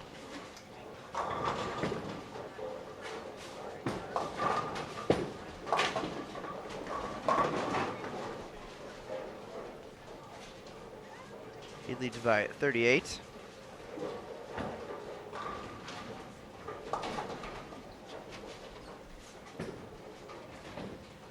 And if you're curious about anybody else bowling right now in this 60-lane facility here at the Schwabenon Bowling Alley, you can check out the live scoring. As Lucas mentioned, you can find the official Sport of Bowling USBC Facebook page, and he's got links there to everything you need to follow along here, live scoring and the such.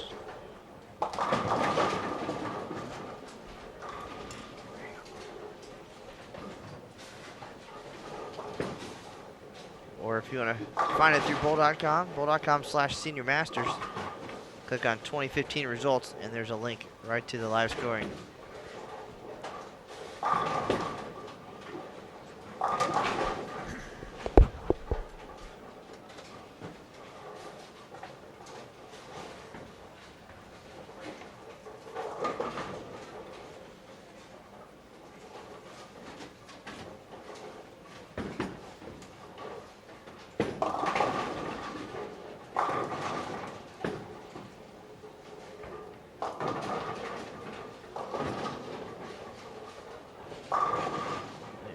Chat room, do you have an update on the Brinkman match? One pair to our left, Bo Gergen and Brinkman. Brinkman finished with 166, and Bo just got the first hit in the 10th.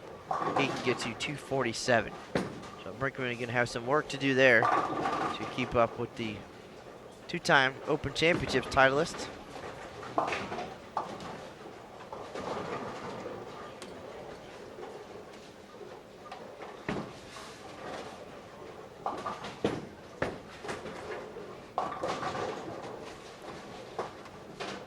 Voss and Leclerc. Voss 243, Leclerc 226. Game 2 underway now.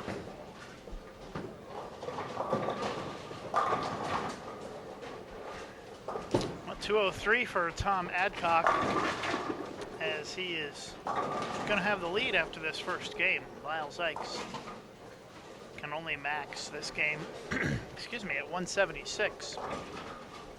If he strikes out here in the 10th. When it's not going so well and you make a decent shot and you leave a 9-pin, that kind of stings, and that's what happens to Lyle. He's going to be in the 160s.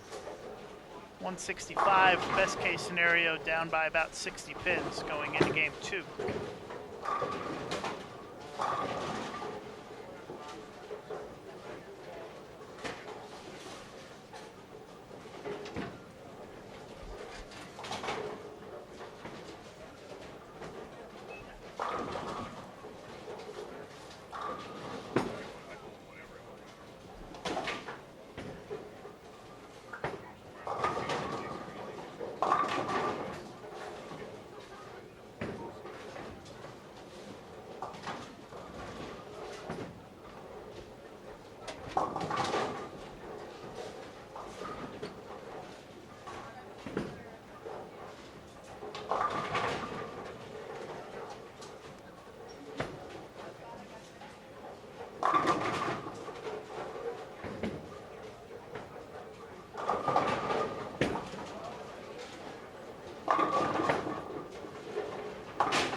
.203, 164 after game 1 between Adcock and Sykes.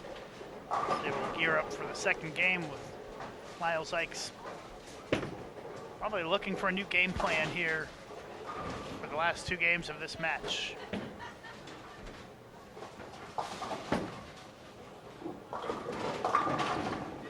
Edwards with a split here, second frame.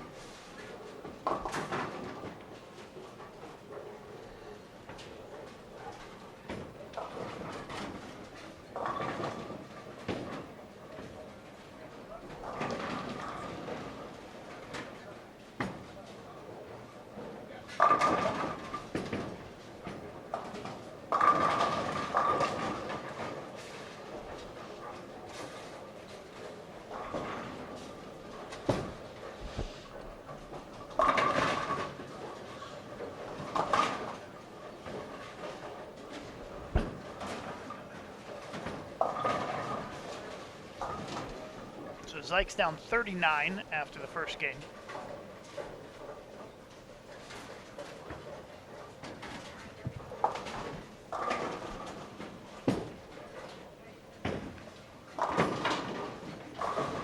And Edwards had a 16-pin lead coming into this game, but that's gone now, thanks to the start by McCordick. He's actually down by 8 currently.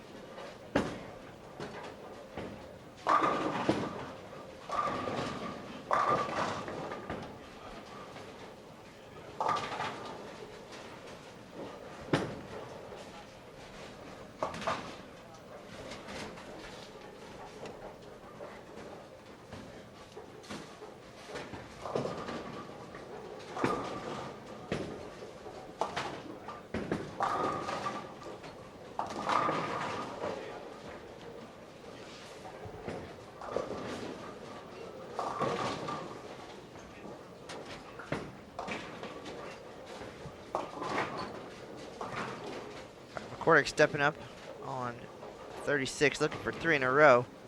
Taking control here early. And misses the head pin left, leaves a mess. Well, that is a weird leave right there. What is that? It's the old 1-9-10. 1-9-10. I don't even, I mean, how do you make that? I guess you got to try to ricochet the ball off the head pin on the right side and hope that it goes between the 9 and the 10. I mean, I don't really see any other way that you would make it. I mean, I guess, can you hit the left side of the head pin and try to get the head pin to take out the 10 and the... I like your first strategy sounded pretty good. Hit the right head pin side? to the right. Yeah. Kind of sneak it between there. I But don't know. I've never seen this left before. aside from that, losing some count there. Very important, of course, in these 3-game matches. But Let's see what he does. This is a head scratcher right here. Well, he did it. no problem. He did exactly what I said. Right side of that head pin, and he's laughing about it. Everybody's having a good chuckle over it because you don't see that left every day.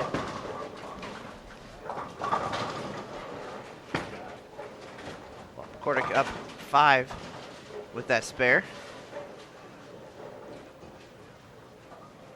Lyle Zykes still trying to figure out a way to knock all 10 pins down in one try.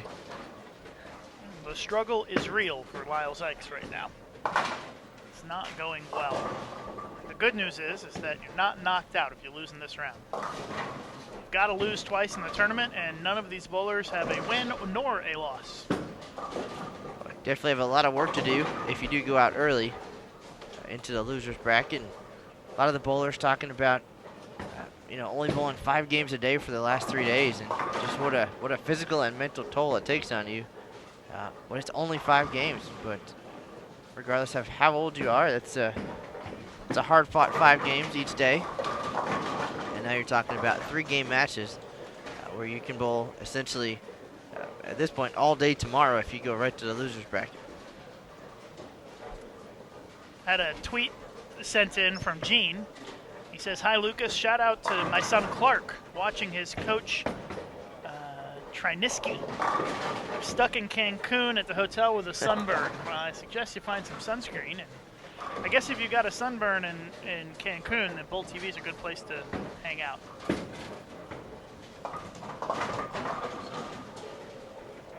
So hello to Clark and Gene. Thanks for watching down in Cancun. I think we should put in to have the 2017 Senior Masters in Cancun. Sounds good to me. I don't know if they have many bowling centers in Cancun. Yeah, bet you'd come for the whole week then. Yeah, for sure. Mike Edwards stepping up now, 5th frame, working on a double. And that strike gives him the lead back by just a few pins, as we're just about halfway through that match. Shaping up to be a pretty good one between Edwards and McCordick. Not so much between Adcock and Zykes. Adcock is starting to pull away very quickly against Zykes. As Zykes finds another strike, very rare strike for him in this match, as things have not really gone his way. Starting with a couple of spares and a strike in this round, in this game, while Adcock has the front 3. And Adcock up by 61 pins with a full game and 7 frames to go. Not an insurmountable deficit for Lyle Zykes, but he's got to start striking if he wants to get there. That's a pretty solid shot. Might be his first double of the day.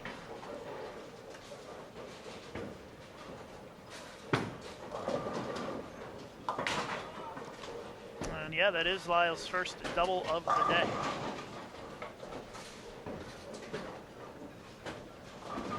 McCordick has taken the lead back with that strike in the 5th. And leaves the 10 pin. Well, look on the bright side, Paul. At least you got the 1 and the 9 out on that one.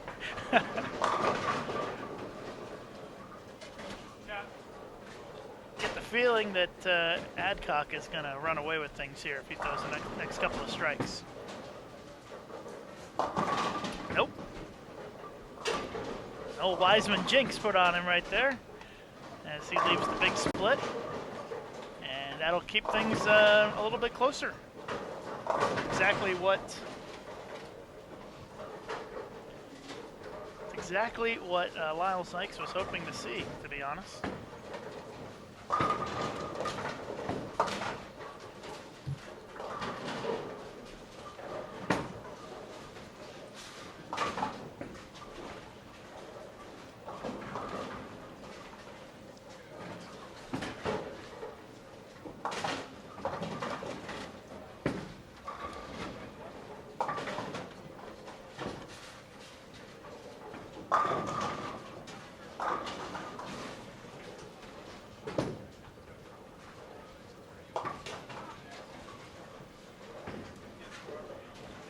Edwards trying to keep his string going here. 6th frame of game 2 in that match. And Eddie packs all 10 back for the strike. 4 in a row.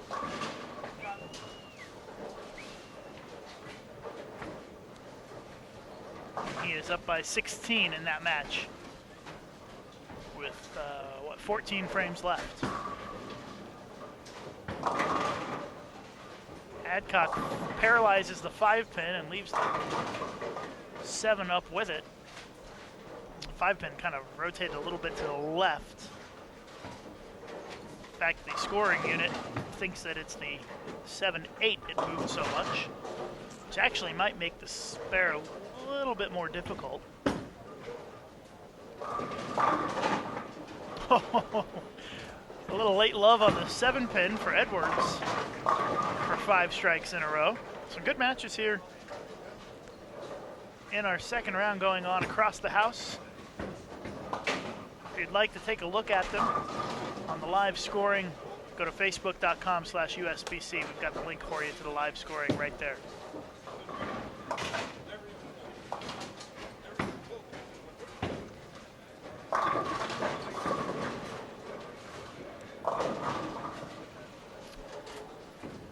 Well, Miles Ikes, this is your time to shine here. Trailing in the match, your opponent's giving you a couple of opens. You're working on a double. I won't say it's now or never, but Be a good time to start there. exactly. He needs to get some momentum going in his direction.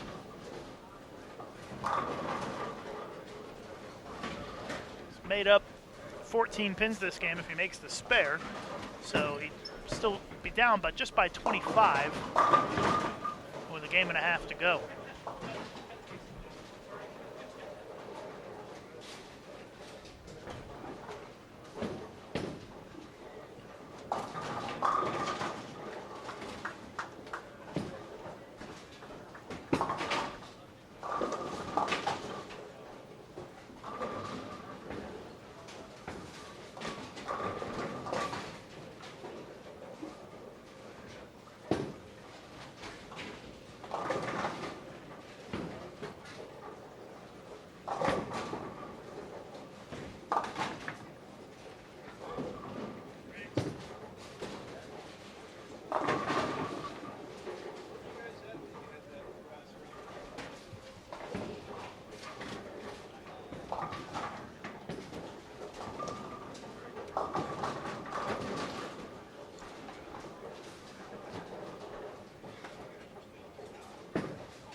Lyle gets the strike in the 6, still down by 25.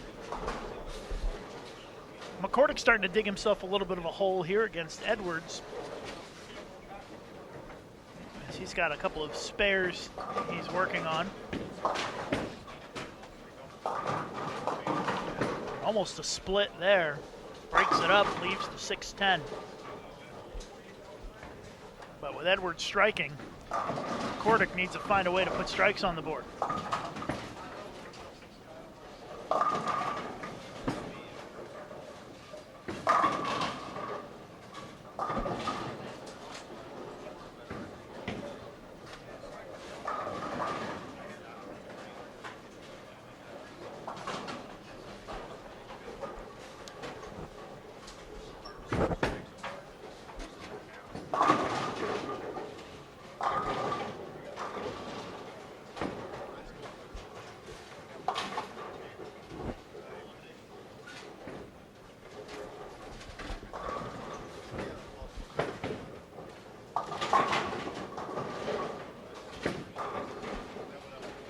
Adcock trying to add on to his lead, push it back to 35, and instead leaves the 6-10. Edwards working on 5 in a row. The lead is growing quickly for him. 8th frame, game 2. Didn't like it off his hand. Leaves the 3-6-10.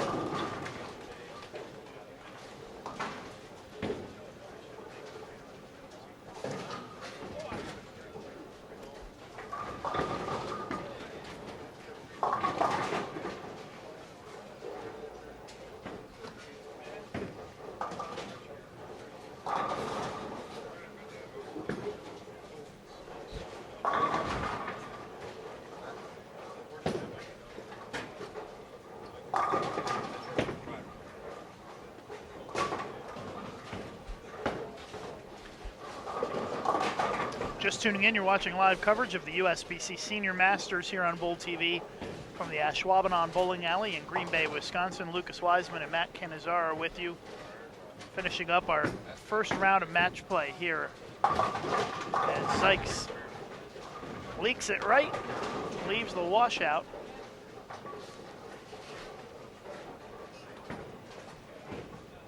And now staring down a difficult spare.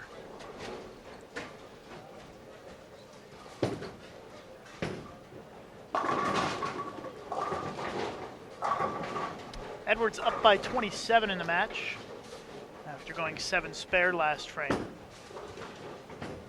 Sutton took out that 10 from behind with a strike. Edwards can max at 243 this game.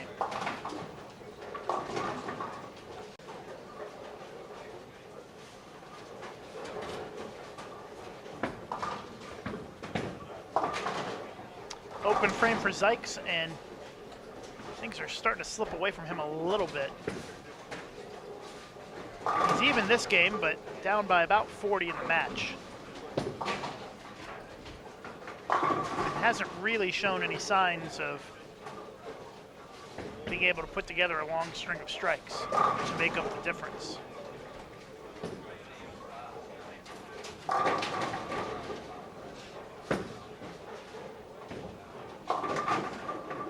Cordic comes up light, leaves the 3-5.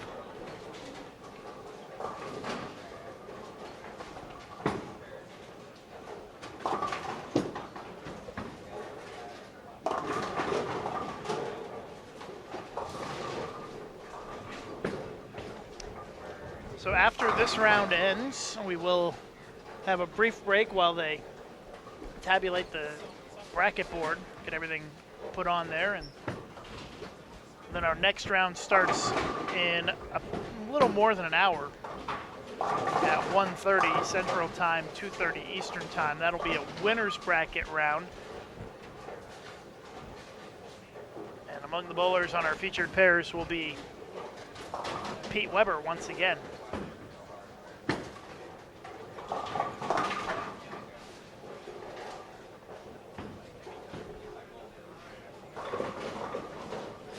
Cordic trails by 29 with the 10th frame to go in game 2 and all of game 3 left.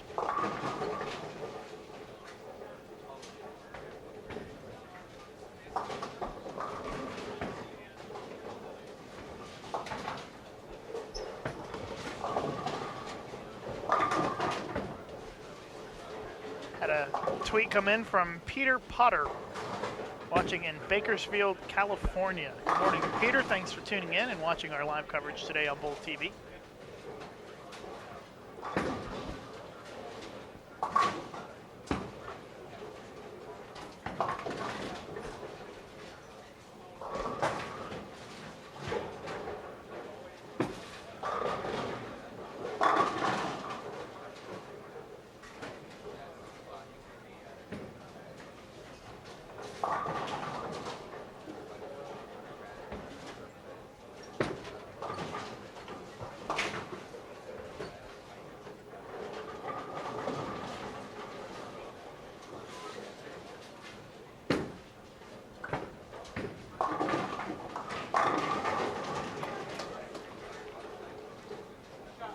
Cordic going to be at 210 with the spare.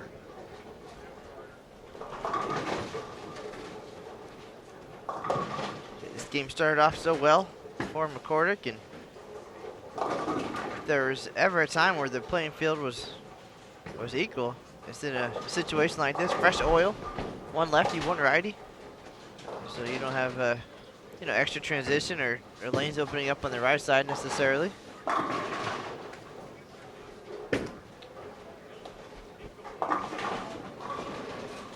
Matt, why don't we switch over to that other camera down there. Yep, you got it. And we can see Brian Leclerc. He's taking on Brian Voss. And if Leclerc strikes out here in the 10th, he'll be within single digits going into the last game. So it's an important frame for Leclerc as he gets the first one in the 10th. see how he closes this out before we go back to our featured matches. And as that match progresses, I may show you a little bit more of it if it's close down the stretch. Edwards just got the first one in the 10th.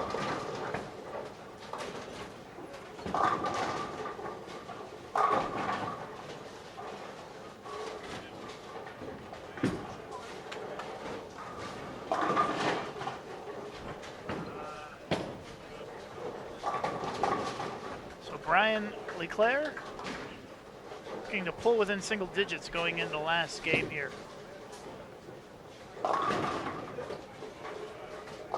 Comes up light and leaves the 2-pin. So he's going to trail by 16 pins, it looks like, somewhere in that neighborhood. Going into the last game against Brian Boss.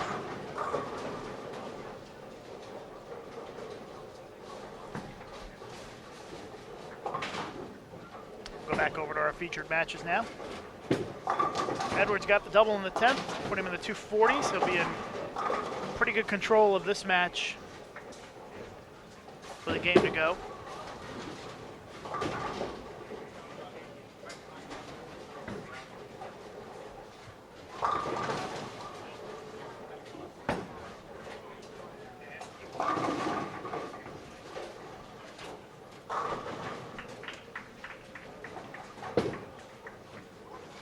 Edwards up 468 to 419.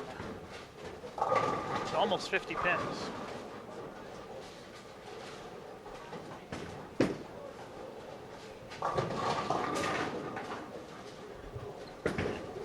Adcock is allowing Zykes to kind of hang around in this match.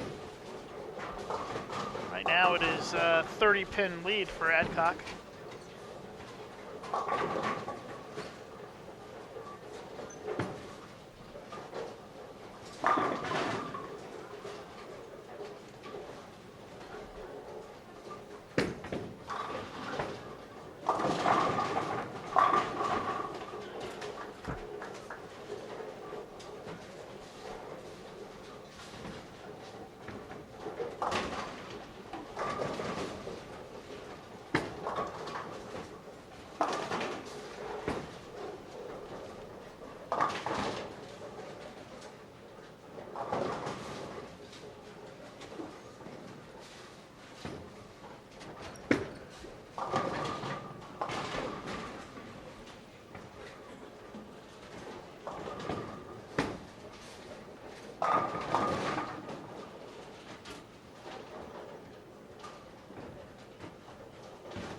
McCordick down 49.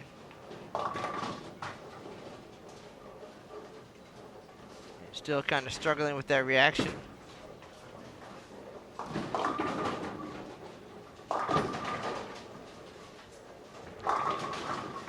While Zykes finishes with 188.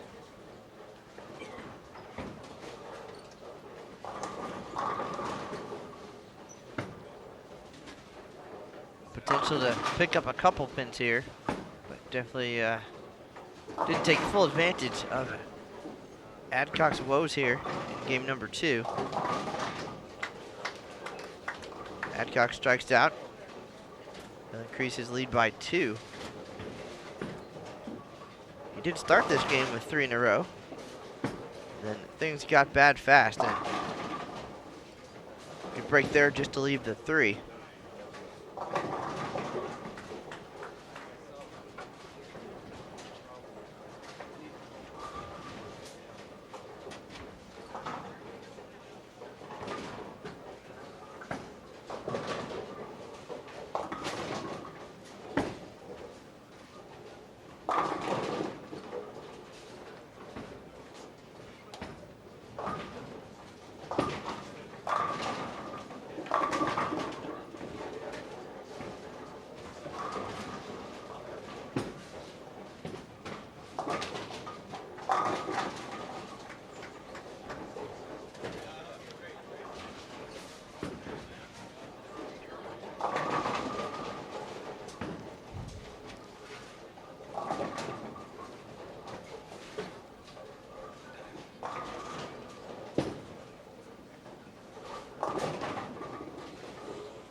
Good shot by McCordick. 7 doesn't cooperate and not making up any ground here.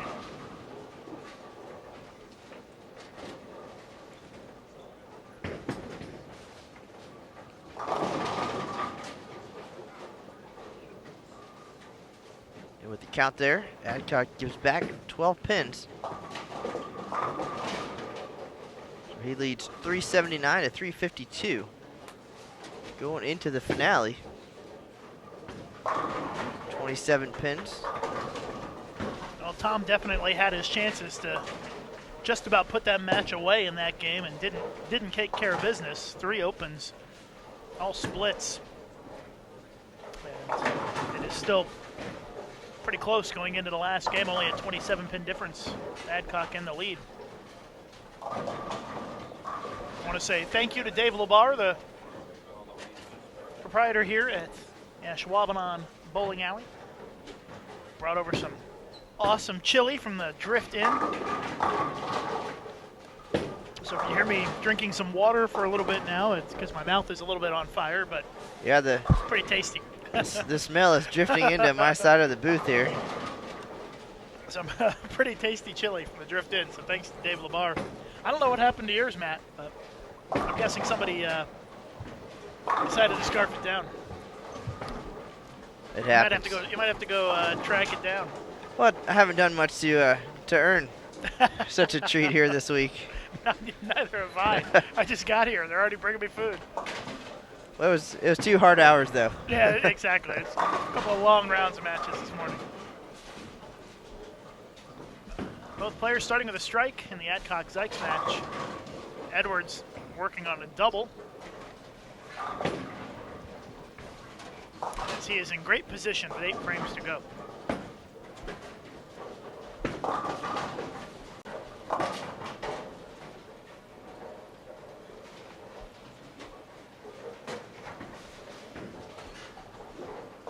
We're keeping an eye on the Leclerc-Voss match to let you know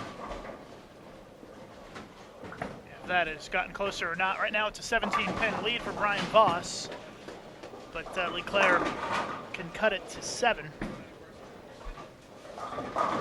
He left a 10-pin. So Brian Voss still up 17 with 7 frames to go.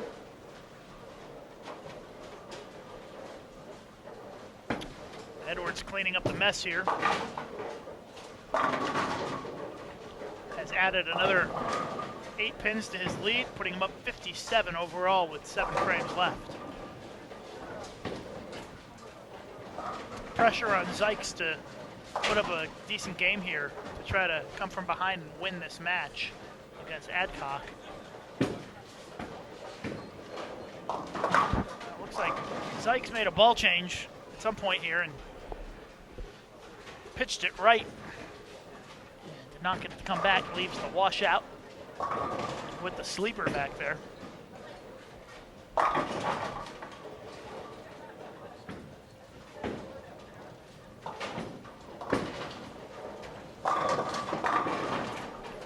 Brutal 8-pin there for Mike Edwards.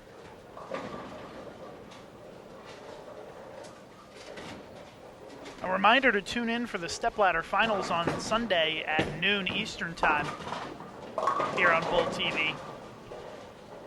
We'll have the top 5 players in the stepladder and all the action for you right here on Bull TV on Sunday at noon Eastern time. Of course, we've got the rest of the day. We've still got 3 more rounds of matches tonight.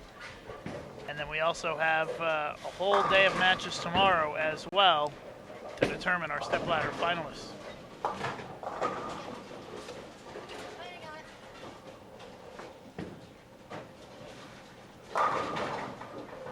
Over 800 viewers now. Thanks for tuning in this morning, or afternoon now, here in Green Bay.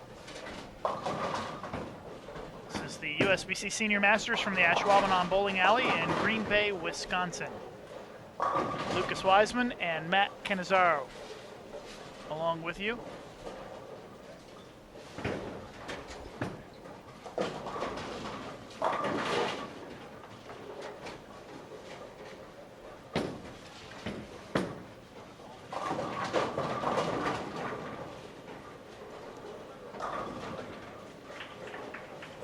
quarter, trying to keep it close here in game 3, but down nearly 50 coming in.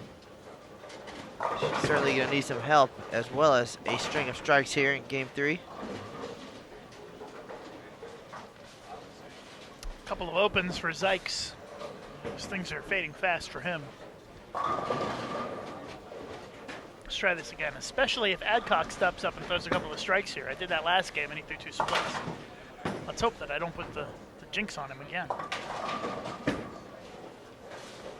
But this is a prime opportunity for Adcock to pull away in this match and maybe never look back.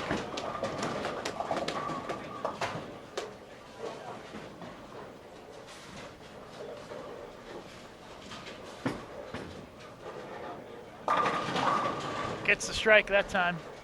3 in a row to start this game for Tom Adcock.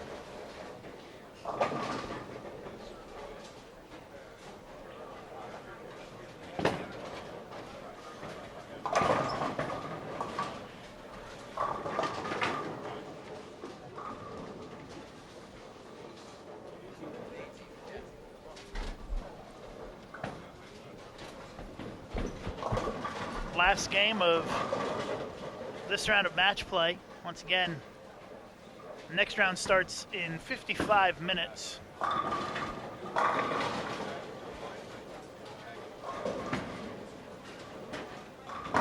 Front 4 for Adcock.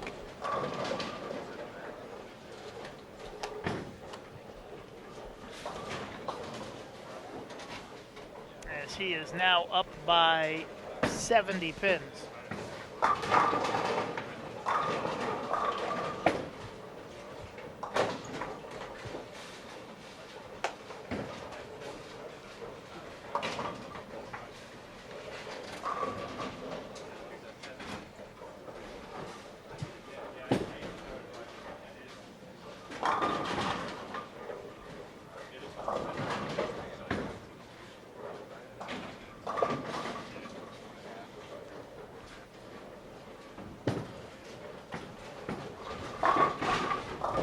Edwards steps up, still leading by 47 with half a game left.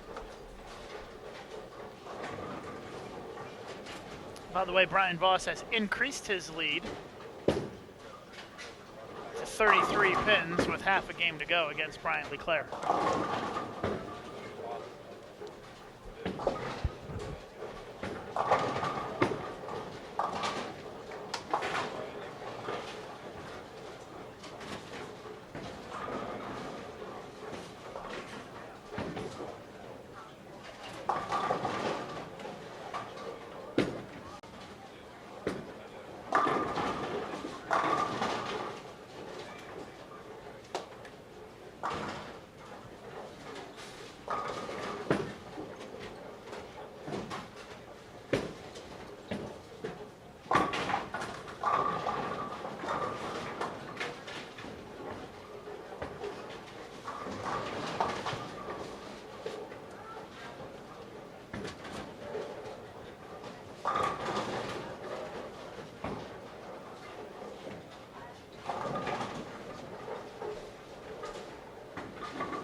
Tom trying to keep it perfect to start the game, and he does. Front 5. Still up by about 70 with half a game to go.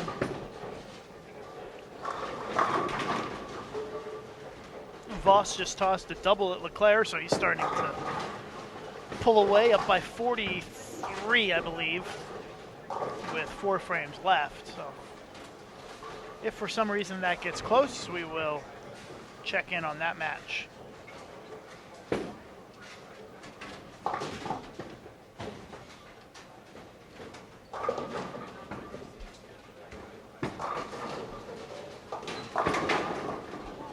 Well, Tom's got it figured out now. Front six. Up by 80.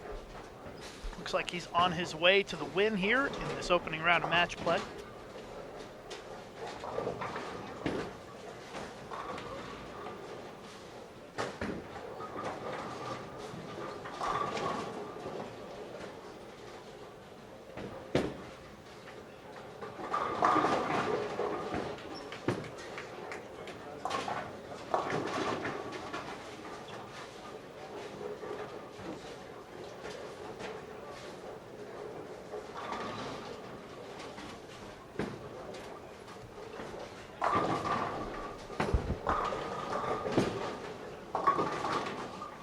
We'll update the other matches for you as we wrap up here. We still have about a half a game to go across the board, and in some matches even more than that.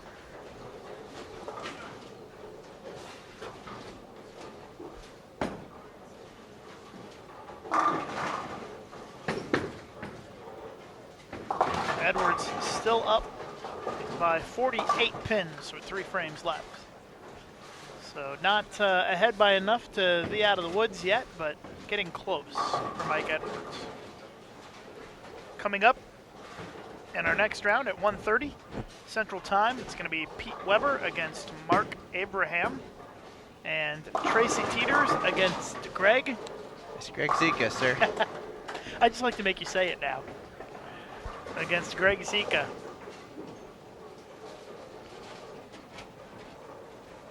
We've said that name a lot in our Open Championships broadcast. He's Right, got I was going to say. 2 Eagles. Spends a lot of time in the chat room as well, tuning into Bowl TV.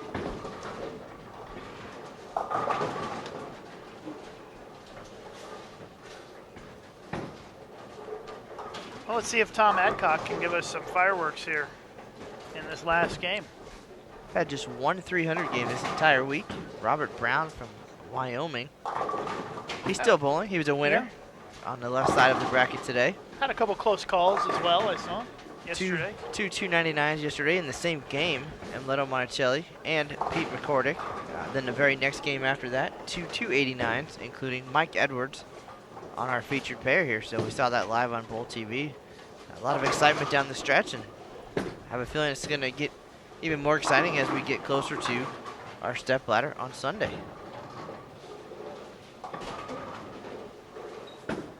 Yeah, step ladder finals on Sunday at noon Eastern time. Just want to keep reminding you. You might want to set a reminder on your phone or post-it note, stick it to the refrigerator, whatever you got to do to remember to tune in on Sunday at noon Eastern time for the step ladder finals of the Senior Masters. Well, the big shootout round for the folks fighting to get into the step ladder always brings out a crowd as well. Yeah, that'll be tomorrow night around probably about 7 or so Central Time tomorrow night.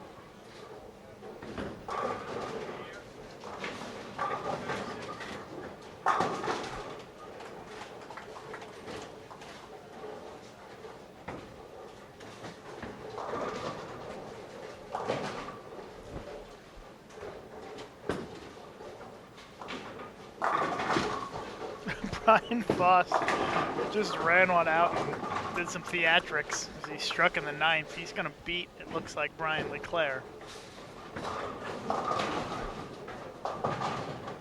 Brian Voss going from not being in it by a bunch to now being in the winner's bracket through 1 round. Taking advantage of that extra life and kind of the epitome of this format. Sneaking in and anything can happen situation here. A lot of guys talking about it. Even if Pete Weber beats you by 500 pins in qualifying, you guys are dead even when you step on the lanes for match play. At least on paper.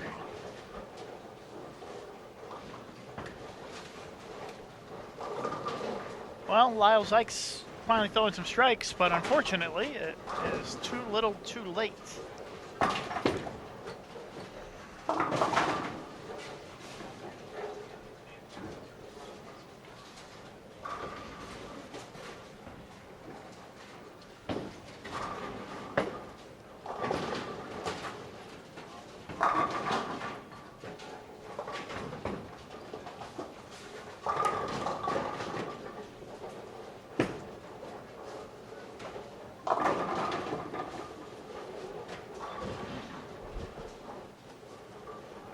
6 in a row now for Zykes, and Adcock's going to step up and try to finish this thing off. He's got the front 8 here, live on Bowl TV.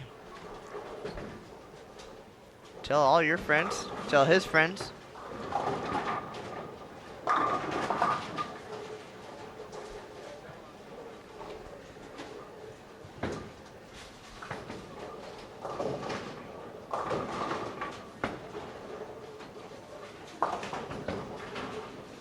All right, so here we go. Front 8, Tom Adcock.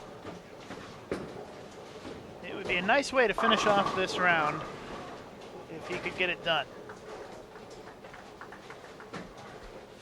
He's going to win, it looks like. That was in. Yep. Didn't have a chance. Just over your left shoulder is Greg Zika himself.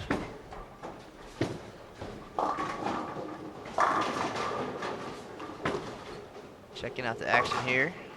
Well, Adcock. he'll be coming to this pair next, so he's trying to get a read probably. There's no re-oil after this round, so he's trying to get the look.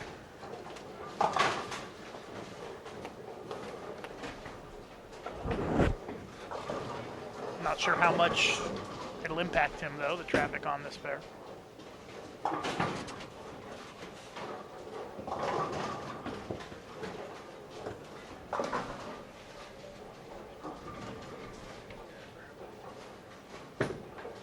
Certainly it'll have some sort of an impact when you bowl on the burn and you're following a match.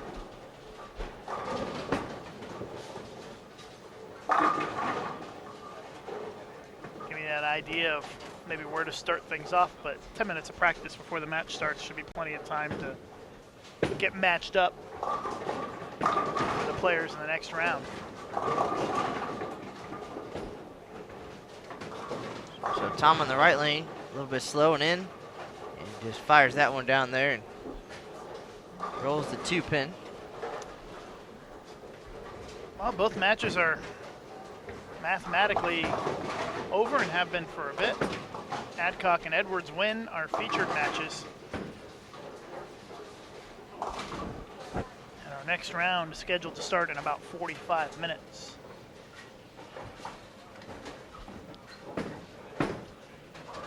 Looks like Burnett defeated Goebel 632 to 570. That was the first match to finish up down on the low end. Edwards 682 to 614, and he picks up the win. Brian Voss 694 to 631. He defeats Brian Leclerc.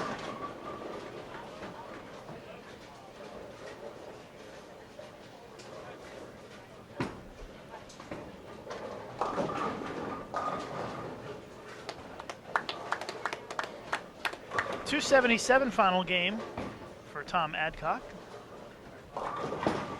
Just a hair away from giving us a potential 300 game there.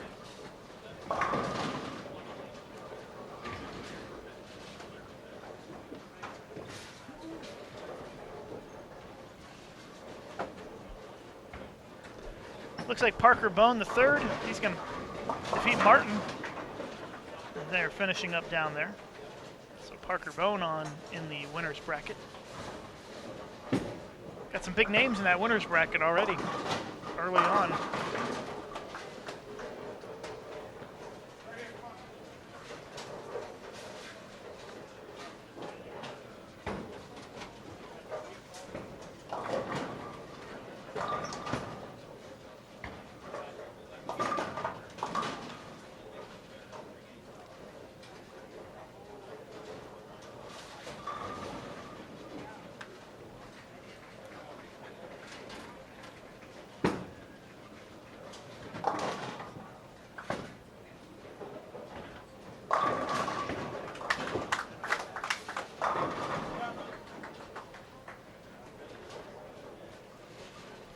So Parker Bone wins 622 to 542. Lenny Borsch, he defeats Macaron 620 to 616. Very close match.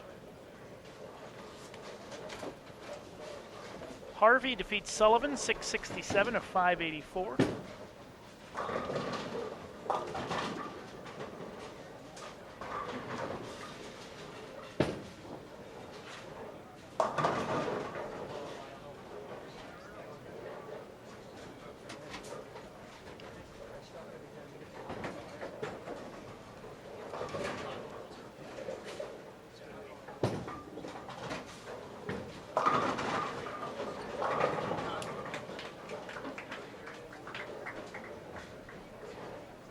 Scott Weber loses to Boroff, 652 to 605. Monticelli defeats Knopp, 719 to 609. Shaw defeats Moore, 621 to 585. Final score in our Adcock-Zykes match, 656 for Tom, Lyle with 574.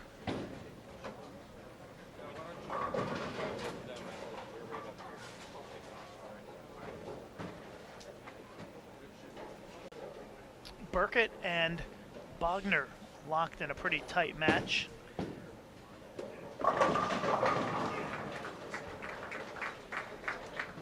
let you know how it finishes up. Gergen is going to defeat Brinkman.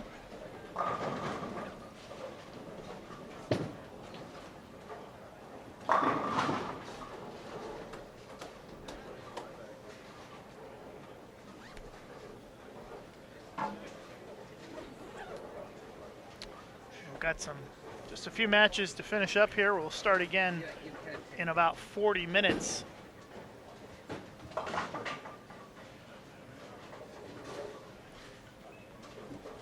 At 1:30 Central Time, 2:30 Eastern is when our next round will start.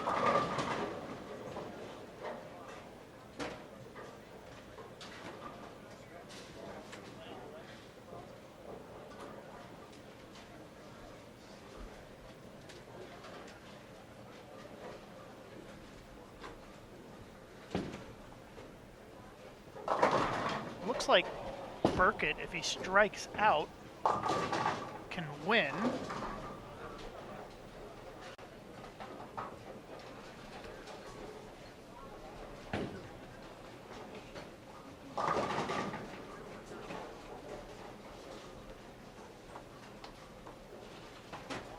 Let's see if Matt can take that camera. We're going to take green, Matt. Audio is working, so that's promising. And John Burkett needs a double in the 10th, I believe, to win here.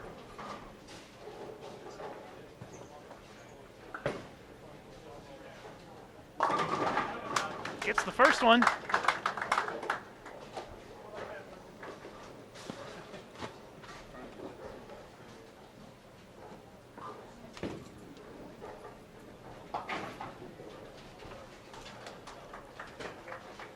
John Burkett can strike out for 212 this game. That would give him 572.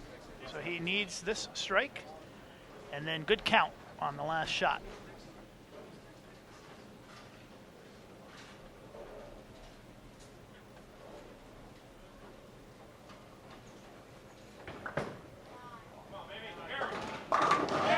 What a shot for Burkett. Looks like he is just count away from winning this match. The big comeback. He's thrown 4 strikes in a row. He's doing the math in his head here. He needs 6, I believe.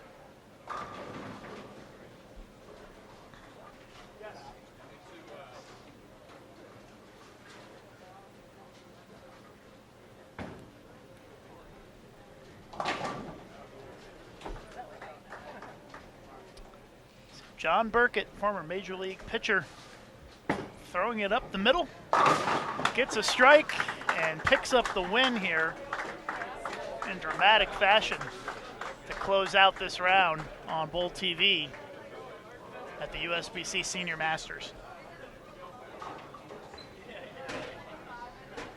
Always nice to get to see an exciting finish. Burkett 562 to 557. He beats Bogner. Gergen 696, Brinkman 525.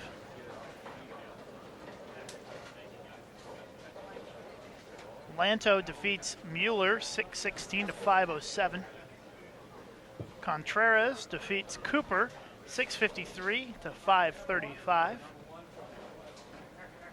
And our last match to finish down there was McDowell defeating Kadrowski 629 to 609.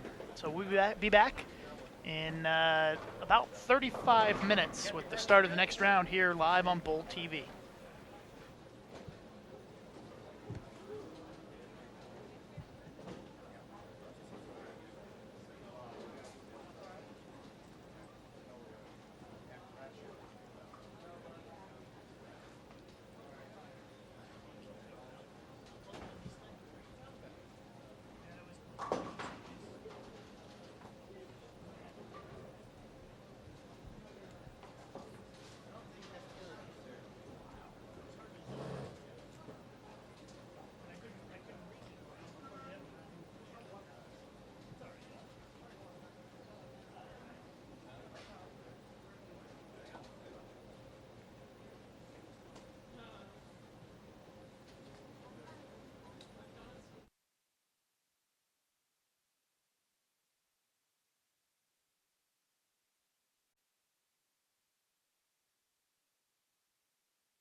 right, gentlemen, please report to your starting lanes. Please report to your starting lanes. They work good together, and they're all pretty solid hitters.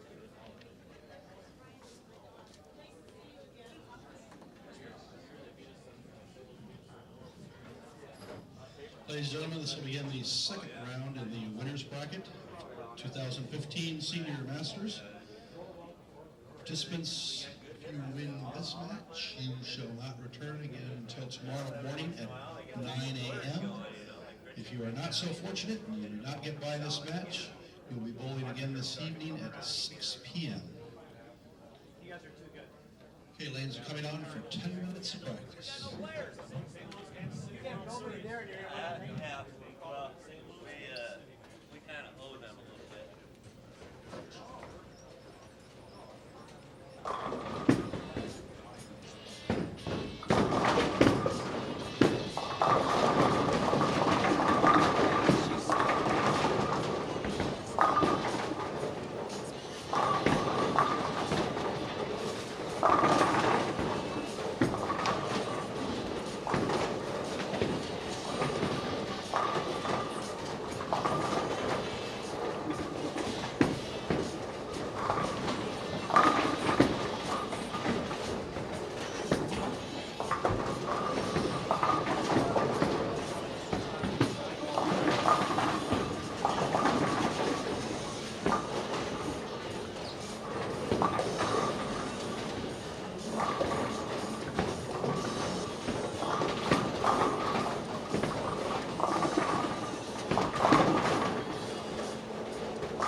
Carry down there.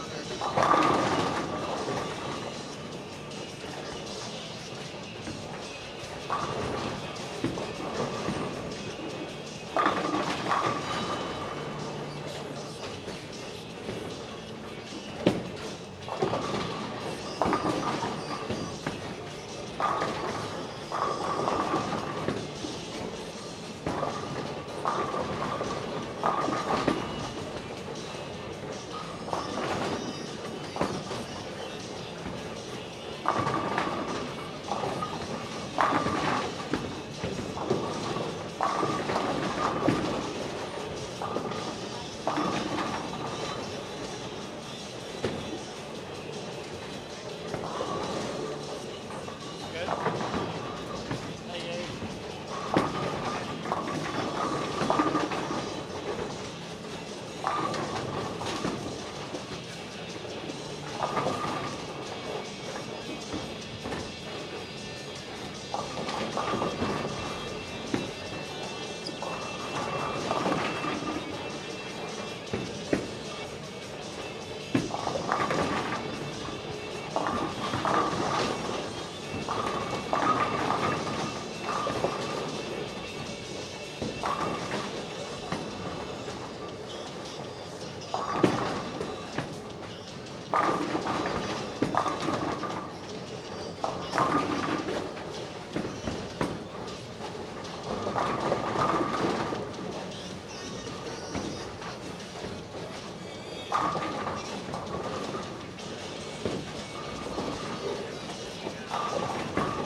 Now, gentlemen, any practice, please. Practice is completed. Please hold up. Just a reminder, if you please have the winner bring the score sheet to the wrestling here near the scoreboard after the completion of the match. That'd be much appreciated. When your scoring arrows appear, you'll be set for play. If they're not in the direction you would like them to be in, please just get one of your scorekeepers. They'll be happy to make the change and switch the arrows for you. And the goalie Noel.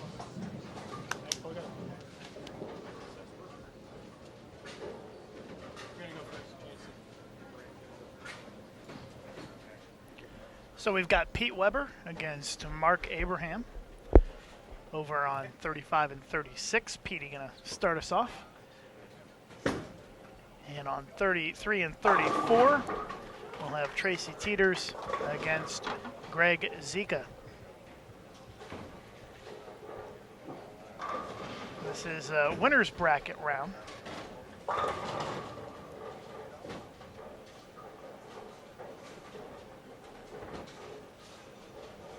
So the winners in this round move on in the winners bracket. The losers go down to the elimination bracket.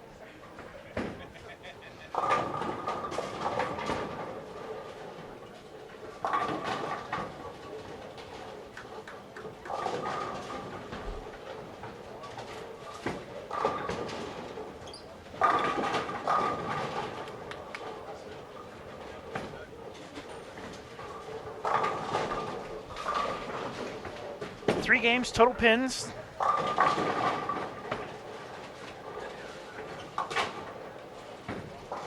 To determine the winners of each match as we get underway with our third round of the day.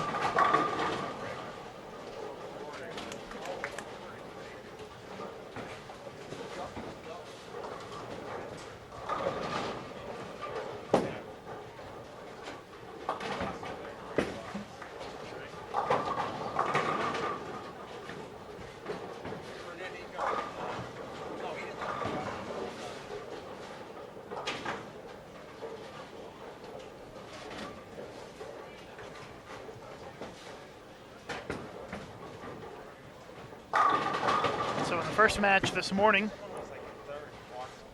Greg Zika defeated Mike Karch 677 to 647. So a good start to match play for Greg as he shot 677. And his opponent, Tracy Teeters, defeated Harvey Palace 607 to 574. The other match, Mark Abraham defeated Mike Diaz 601 to 561 to advance to this match. Pete Weber defeated Bill Sell 664 to 616. Nice conversion there for Zika.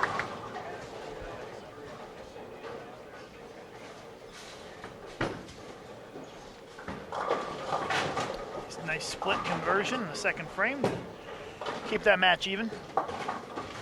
Abraham chops the spare, takes that 4-pin clean off the 7.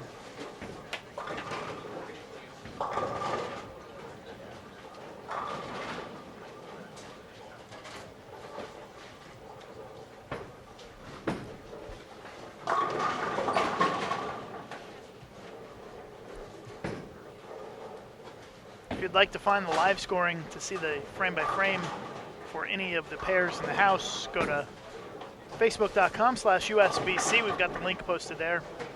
You can also go to bowl.com/Senior Masters.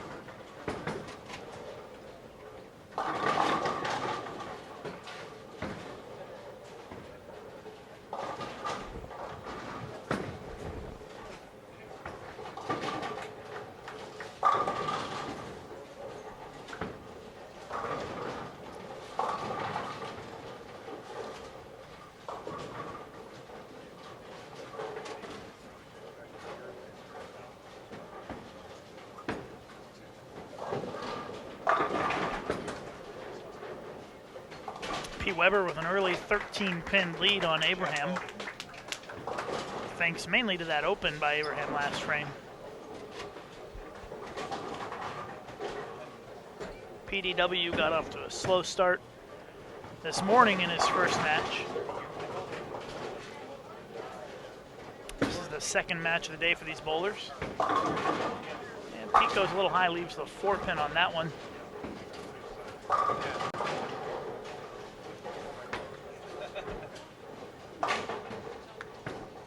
You're watching live coverage of the USBC Senior Masters here on Bowl TV from the Ashwaubenon Bowling Alley in Green Bay, Wisconsin. Lucas Wiseman, along with Matt Cannizzaro, joining you for this round of match play. Have another break after this round for re-oil, and we start again at 4 o'clock Central Time with 2 rounds of elimination Matches at 4 and 6 Central Time this evening to close out the day.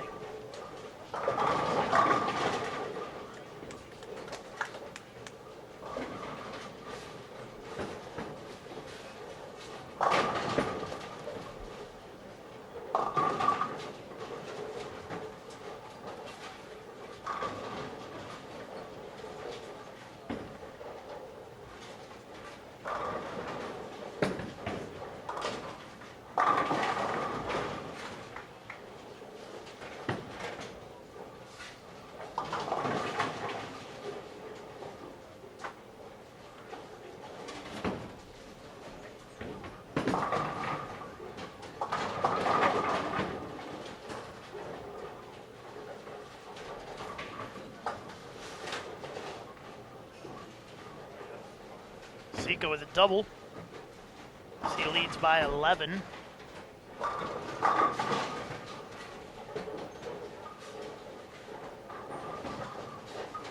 Stepladder finals are Sunday at noon Eastern Time here on Bowl TV.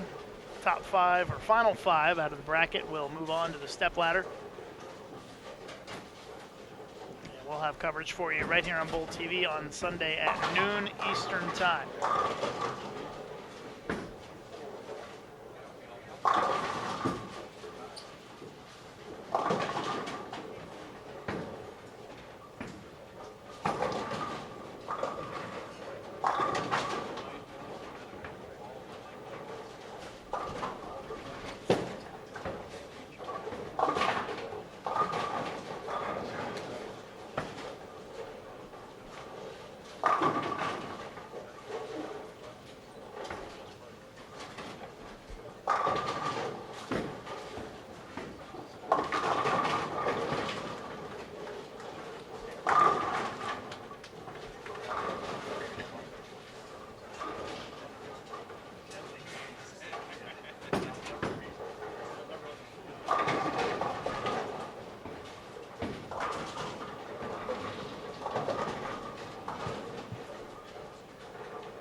Well, we saw Pete Weber this morning get off to a slow start the first 5 or 6 frames and then turn it up a notch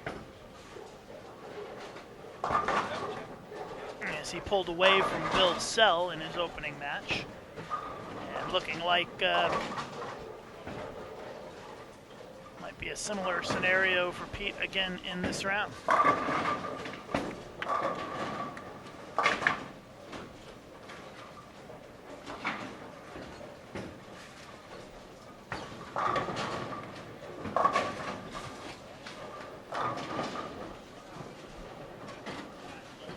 Weber up by 11 after 4 frames.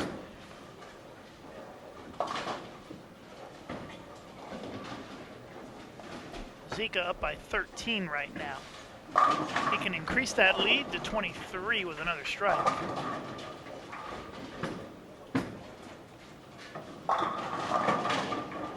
Wheels and Deals gets the strike.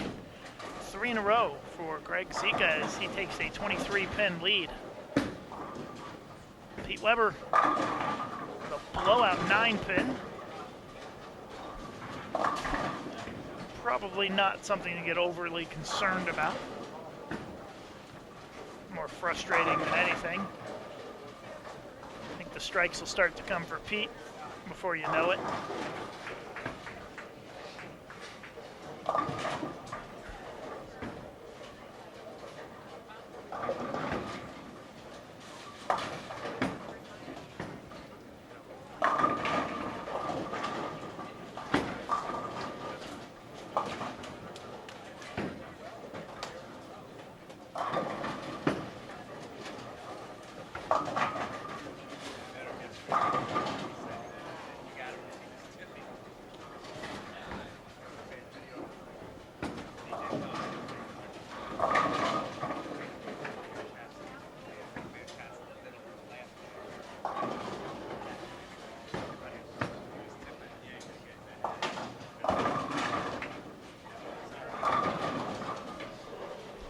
Teeters trying to stay in this match with Zika.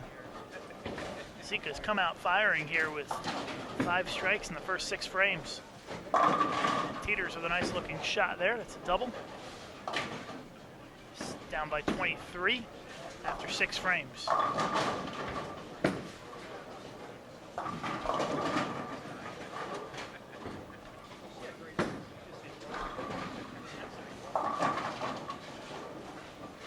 So important to win this match. You win this match,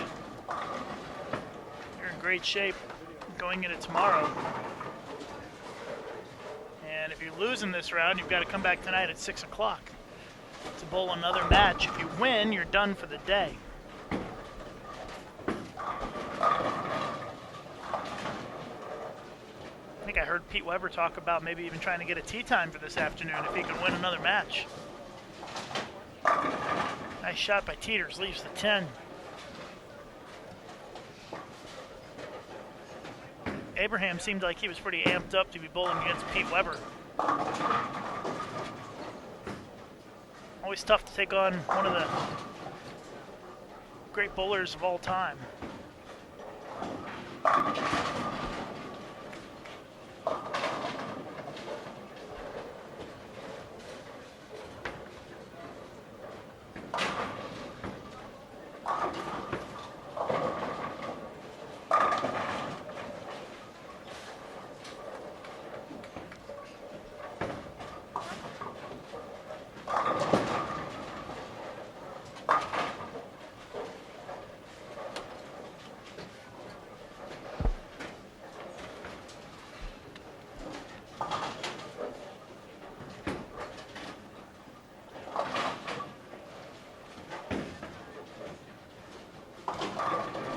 Zika a chance to really pour it on here.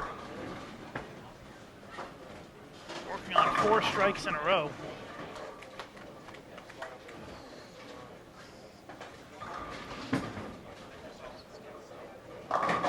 Gets another one. Even had a pin doing a little dance across the lane there. 5 in a row for Greg Zika.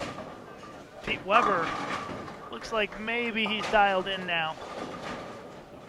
This is about the time when he started to string some strikes this morning against Sell to put a cushion in that match that he never really let go of.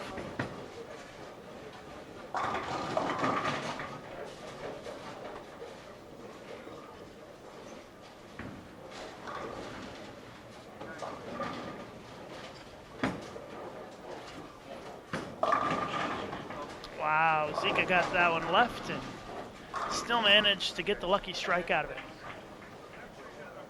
PDW, 7th frame. Here comes Petey. He's pointing at the pins. Says no 9-pin that time. Pete Weber already starting with the showmanship here in the 7th frame of game 1. He just showed that 9-pin who was boss.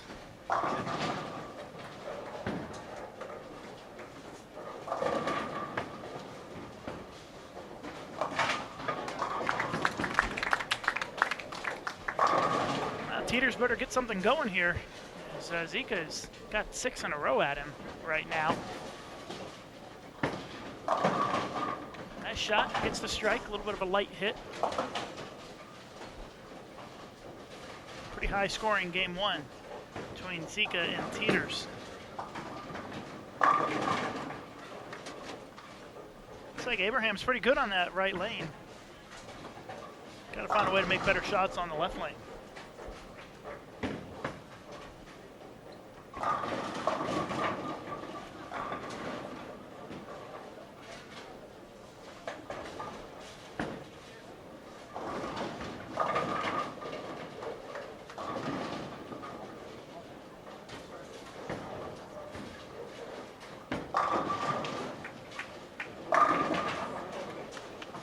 Nice double by Teeters.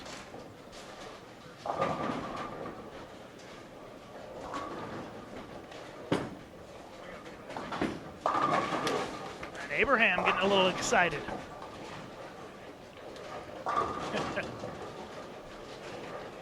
Showing their finish work there. Not sure I would want to get into that battle with Pete Weber.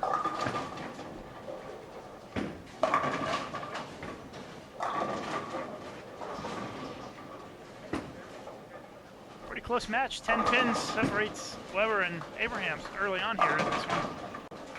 Zika's run of strikes comes to an end with a 10 pin. You're watching the USBC Senior Masters here on Bowl TV. Game 1 of our 3-game total pinfall matches. PDW, 8th frame, working on a double. Pete gets the strike, back up by 20.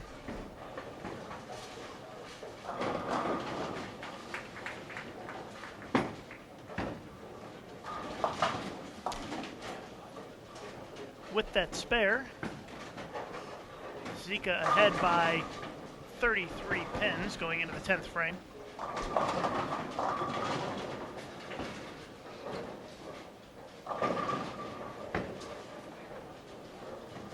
And here's Pete. 9th frame. He's feeling it. 4 in a row. Very similar start to what he did this morning. Pete can strike out for 247 this game.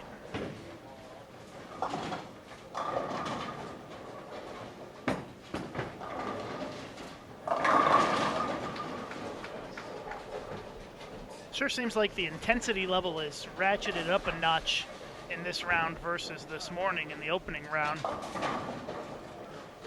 Much more intense here in the second round of the winner's bracket.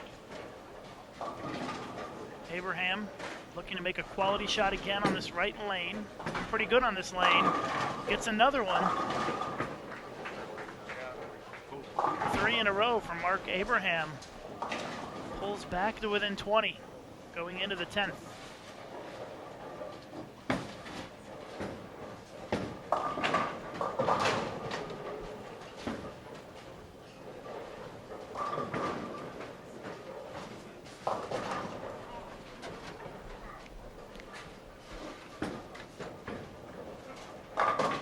Count on the second shot in the 10th for Zika.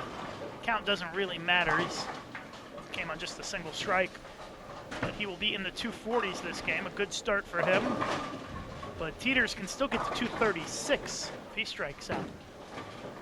Abraham's been pretty animated here in this match against Weber. We'll see if that continues if he strikes again here. First shot in the 10th. A little bit of loft, and he pulled it. But Lucas, he stopped by earlier to ask where he can get a copy of this match at some point. Of course, always available on Bowl TV on demand. If anything, always a little exciting to be able to bowl a legend like Pete Weber, regardless of how it turns out. And I'm sure that that'd be a great souvenir, but even better if he can pull out a victory here. Well, he's going to trail by a pretty big deficit here if Pete steps up and strikes out in the 10th. Definitely some high-scoring matches here. Yeah, that open gave him 192, and Pete can strike out for 247. So Pete would be up by more than 50 if he can strike out here in the 10th frame. You definitely don't want to give Pete 50 pins anywhere, let alone here in Ashwaubenon, where pretty sure they're gonna name part of this building after him if he keeps bowling the way that he has been.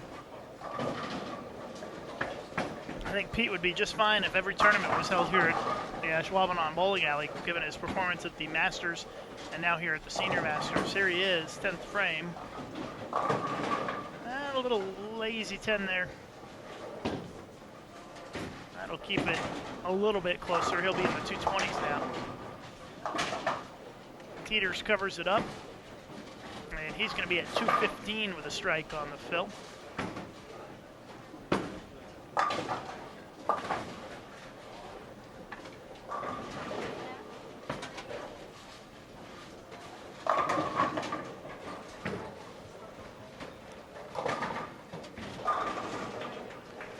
Tom Adcock, one pair to our right. We saw him finish here with 270 game to beat Lyle Zykes. Starts his match with Bo Gergen with 268. So clearly he figured something out there and taking advantage of that look while he's got it. Pete ends up at 222 and a 30-pin lead. And Zika leads Teeters 249-213. That is a 36-pin lead for Zika.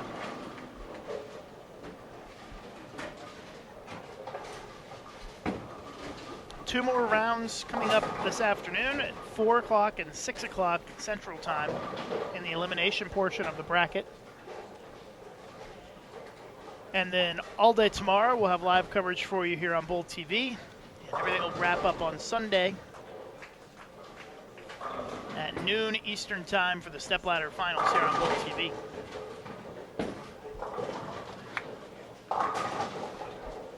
I'm Lucas Wiseman, along with Matt Cannizzaro. Thanks for joining us this afternoon from Green Bay, Wisconsin. Game 2 in our 3-game total pinfall matches.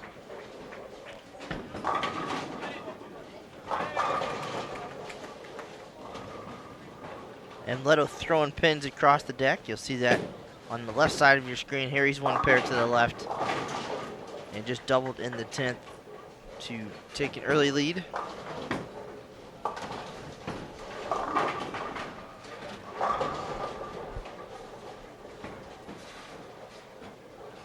If you'd like to follow the frame-by-frame for any pair in the house, you can go to our USBC Facebook page, facebook.com/USBC. Got the link posted there for you on our status update while you're there. If you wouldn't mind sharing the link to let everybody know that we've got some great bowling going on the featured pairs once again.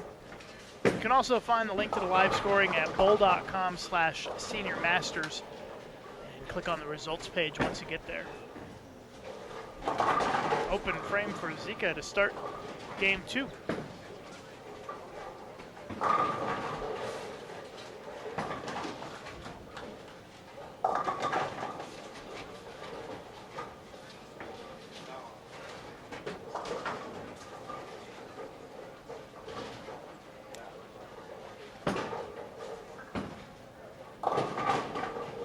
Pete Weber going back to that ball we saw early in the first match, and he was leaving some lazy 10 pins, and now the 8-10 looks like from here.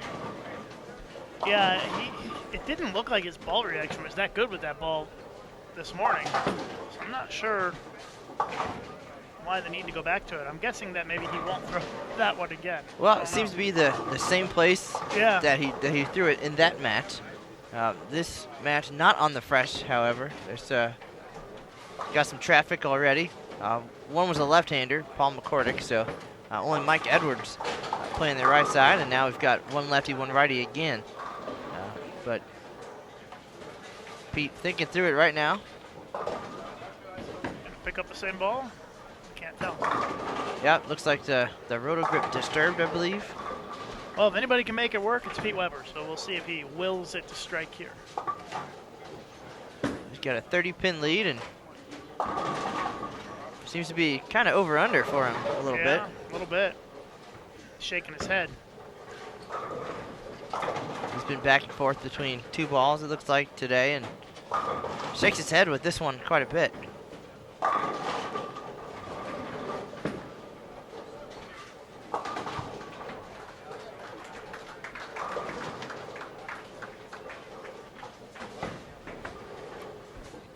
Well, 2 frames into game 2, Zika's already given back a good portion of his lead. He's still up by 15 pins, however.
Zika trying to get back on track with a double, and he does. Pushes the lead back to 25.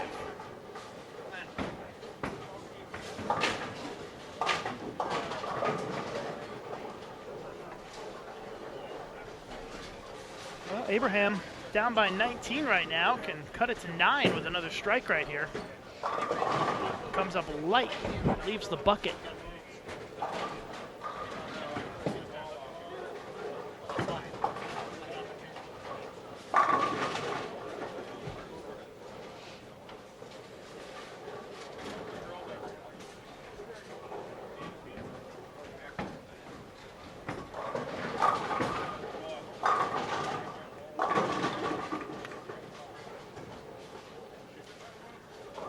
Nice start from Teeters, 3 in a row. And we got a pretty good match here on 33 and 34. Been here all week long. Our 2 featured pairs at the Ashwaubenon Bowling Alley.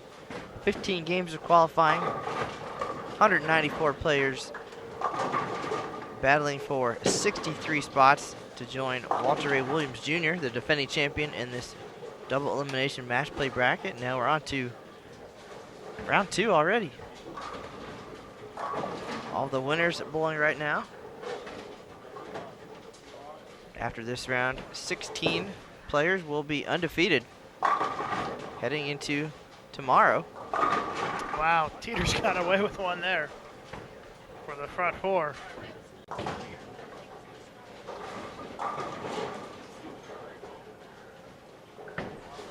Pete Weber has changed balls again. Gets the strike.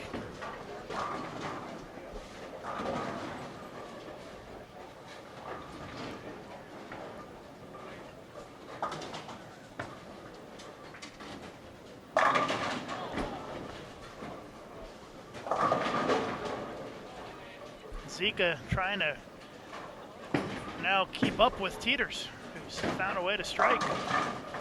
And Zika with the lazy 10.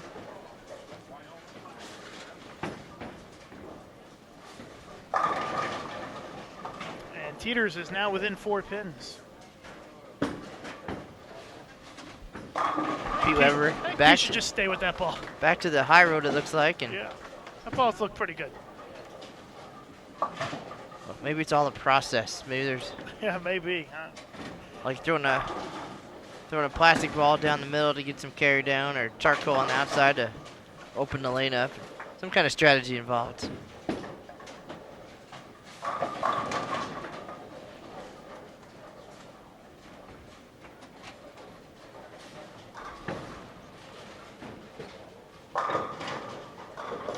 A lot of it depends on the scoring pace of the match as well.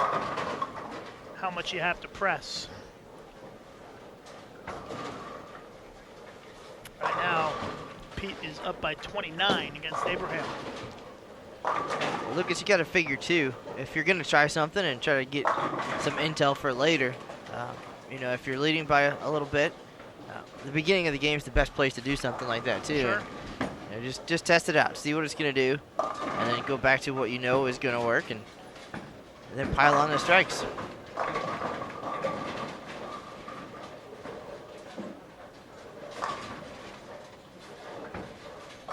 I can tell you that Abraham has been pretty good on that right lane, not so much on the left lane. And so we'll see if he can get something going here on this left lane, put a double on the board. We might get a little animation out of him if he can strike. And once again, comes up light. Well, we saw Paul McCordick kind of get a mixed reaction after a while on that pair, and just never really got any momentum.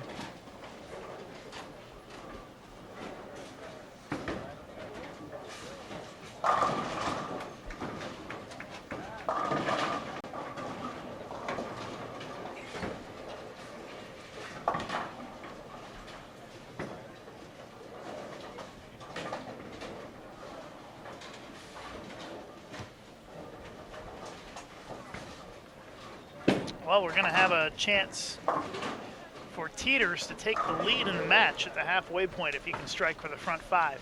He was down by 36 pins coming into this game. If he strikes here, he'll be up by 8. Wiped out that deficit in the span of just 5 frames. If he can get one more here. Got it way right. Oh, look at it come back and almost strike. Leaves the 7. So he'll still trail by single digits. PDW looking for the triple. Seems like that little late hit's carrying pretty well for Pete.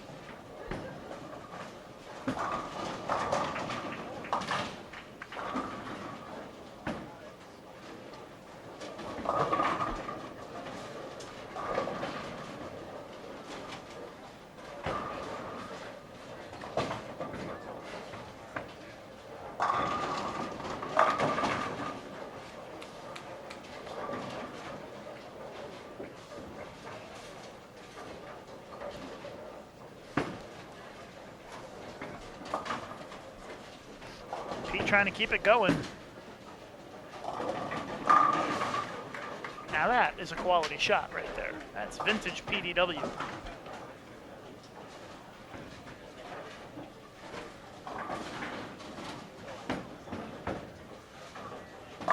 Teeter's down by 3.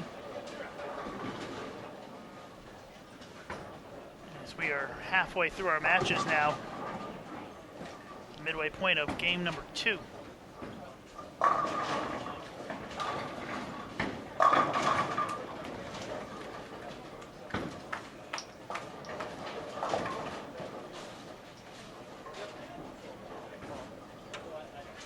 Abraham has been pretty solid on the right lane.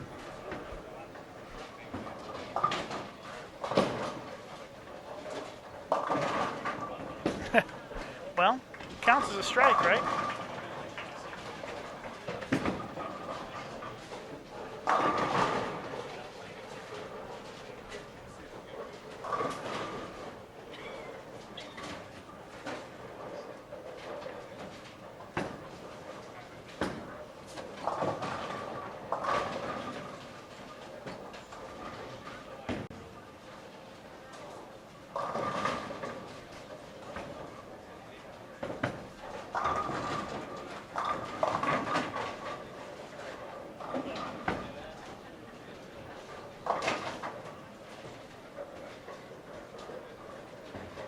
I was just looking back, and Abraham has thrown 7 of 8 strikes on the right lane, yet trails by a pretty significant margin because he can't quite get this left lane down, and that trend continues.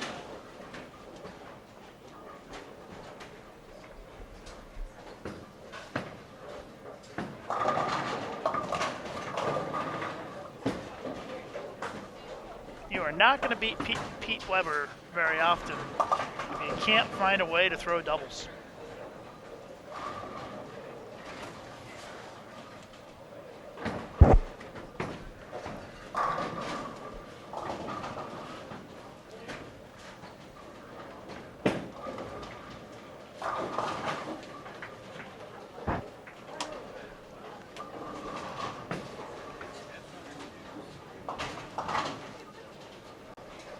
Weber is up by about 50 pins in the match, 49 to be exact. That 4-bagger has really helped to cement the lead. Zika and Teeters are tied, or at least they were before that shot. And now Teeters looks like he's going to have his first lead. Weber punches all 10 back for his 5th consecutive strike. Switched back to that ball, and it's been nothing but strikes ever since.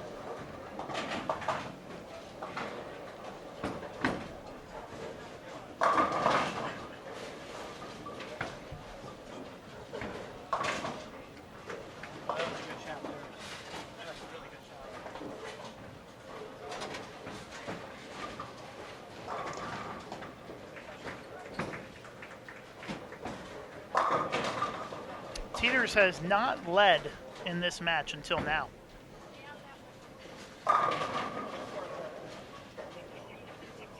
And he got the lead sitting on the bench thanks to the open by Zika.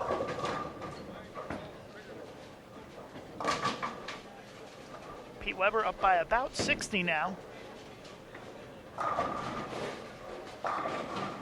wonder if Pete will start to get a little bit excited if he continues to string strikes. Let's see. He's starting to, especially when you get away with one like that for a six-bagger, and the lead now almost 70, 69, I think to be exact.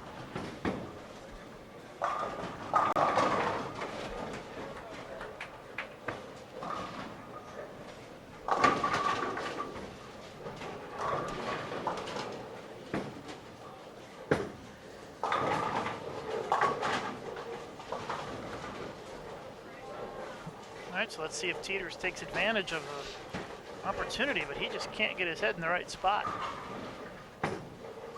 Something's messing with his mind right now.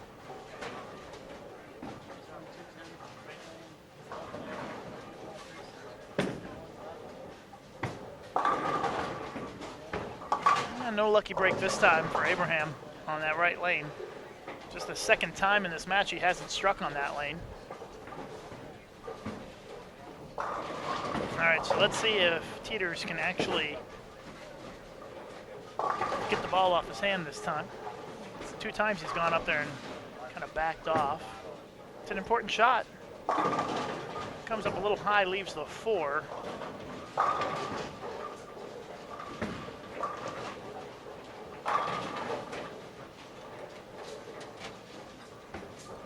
A spare here, and Teeters will be up 11. Just past 1,000 viewers. Thank you very much, everybody, for tuning in. We appreciate you spending some time with us here this afternoon on Bowl TV.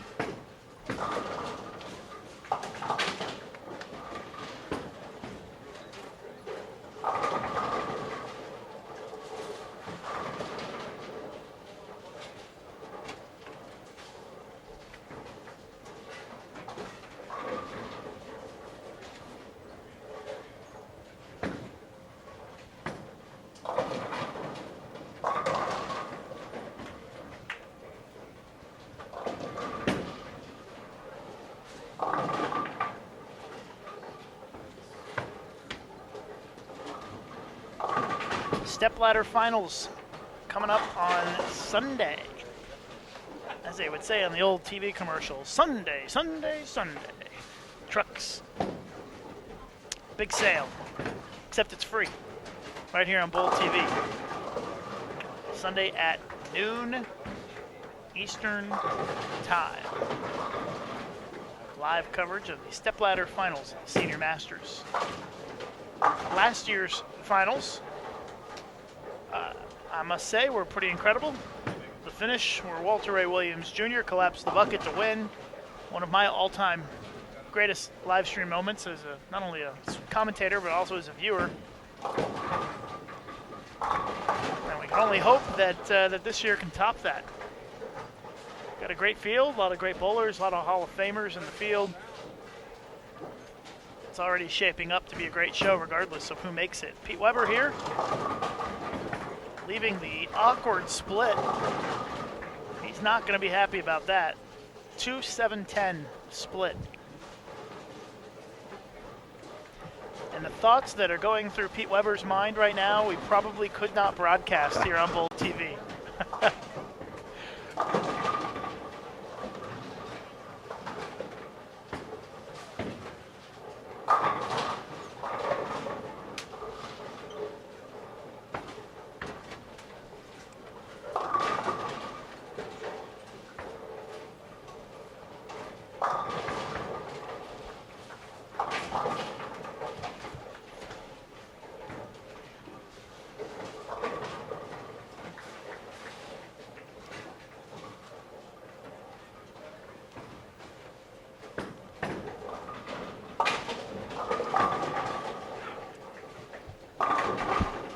Zico with a big double.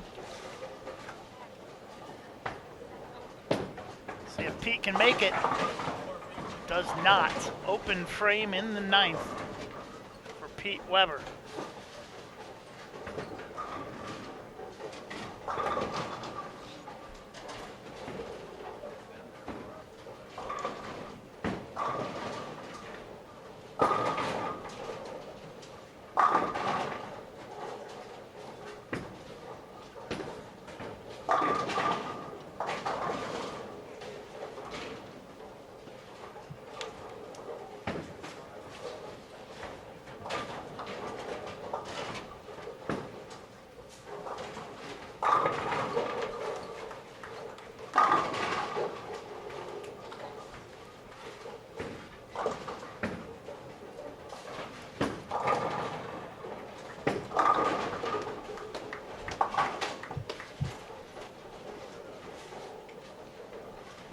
going to be in the 230s as a max score this game, 234 to be exact. Not really feeling a lot of pressure from Mark Abraham here.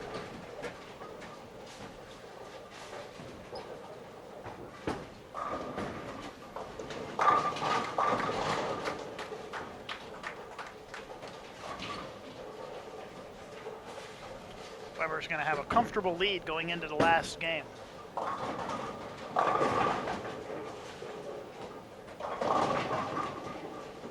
I don't think that 10 pin is something that Pete wanted to see. It's not a great sign.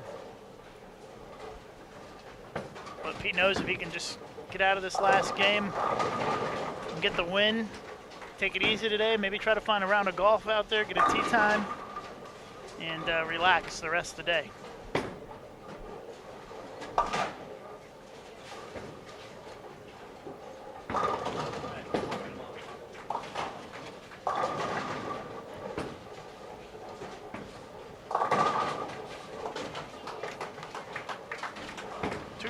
$224 to start this match for Pete Weber, so he is plus 46. And unless Abraham can find a way to double here, he will be under 200 for the second consecutive game. And it looks like that's going to be the case as he leaves the 2-4. Teeters can max at 237. He throws his second shot in the 10th. And he goes Greek Church. Doesn't lose anything on the count.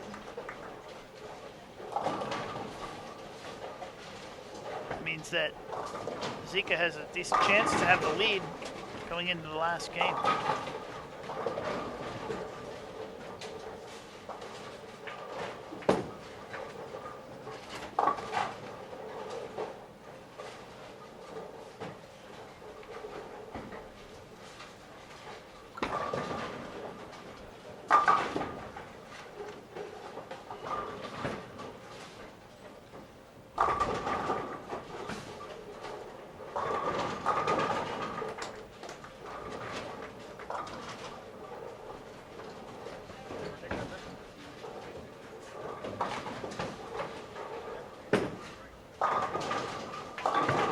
Game in the 190s for Abraham. He shoots 194.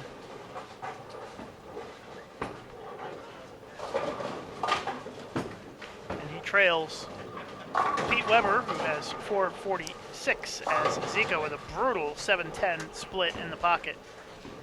And that assures that he will trail going into the last game, despite having a 36-pin lead after game one.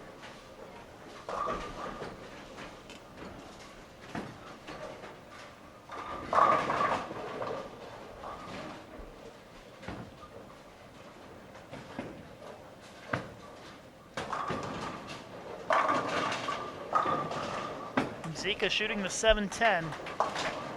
Well, he pops it out, but just pops it right back to the same side of the pin deck. Weber rolls the 10 out for the strike, gives it the old thumbs up salute. He's up by 60.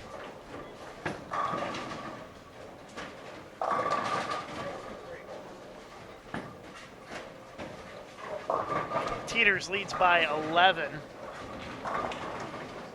So basically a mark.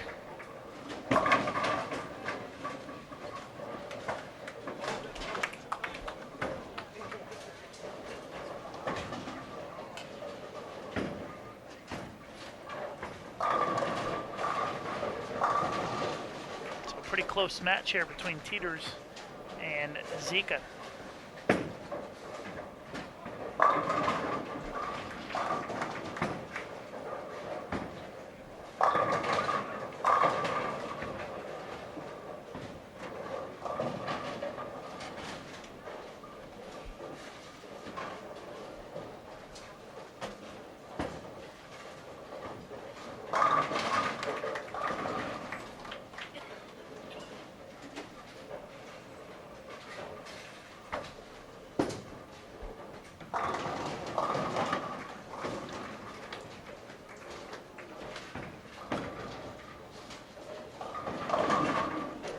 Well, Teeter's not so pleased with that one, I would assume, but he will take it as he gets the crossover for the strike.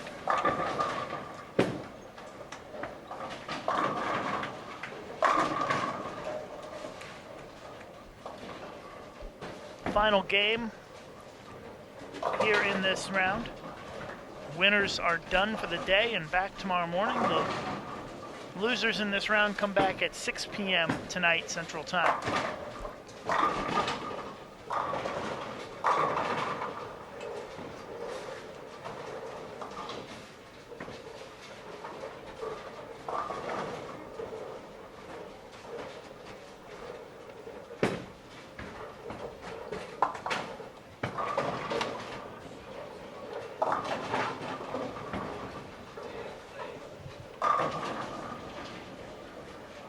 Pete Weber, really nothing to worry about at this stage, up by 60.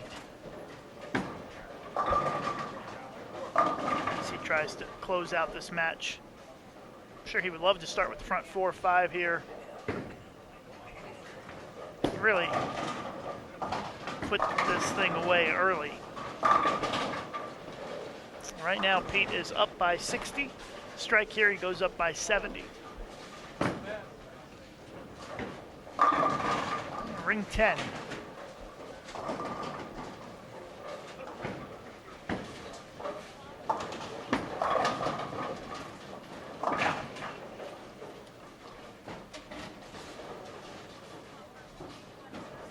Lucas, it also looks like our defending champion, Walter A. Williams Jr., possibly headed to the loser's bracket here. Uh-oh. Steel Smith with a huge lead after game one, and Walter closed the gap a little bit, 484 to 446. But Steel Smith working on a 4-bagger here, just past the halfway point of the final game. Walter Ray running out of room. Pete Weber just missed that spare, so that 60-pin lead just dropped to 48, just like that. And Pete sitting in the chair looks like he's been put in a corner by his teacher. Looks a little bit devastated. Never like to give pins away like that. Pete looks pretty disgusted with himself right now.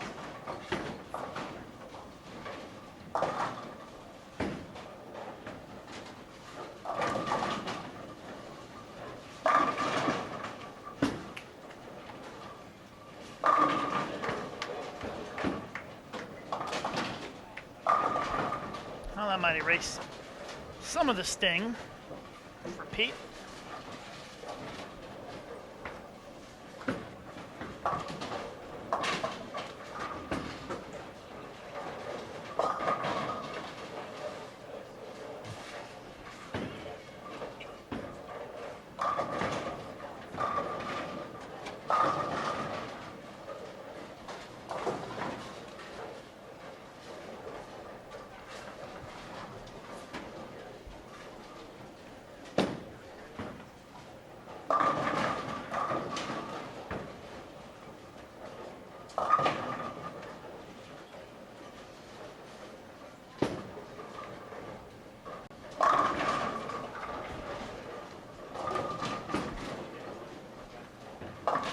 Losers in this round are not knocked out of the tournament. They just go to the elimination portion of the bracket. So there is still hope for these players who lose in this round to make the step ladder. It's just a long road to get there. Have to bowl every round the rest of the way if you lose in this round.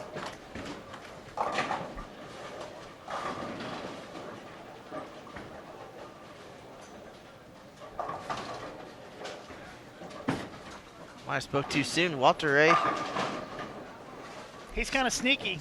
Yeah. You must have heard me down there. Steel Smith 8-1 and now an 8 count. Walter Ray still in this game. If you want to follow that on the live scoring, that's on 25 and 26. Looks like that's the most popular pair at the moment with good reason.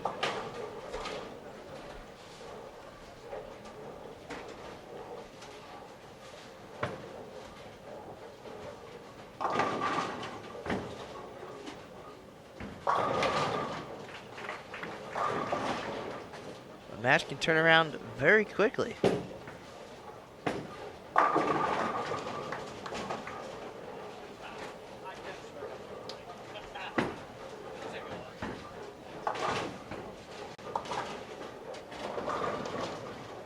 Close match right next door as well. Emleto Monticelli and Segura.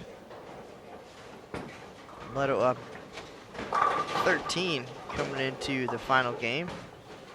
Now leading by 10.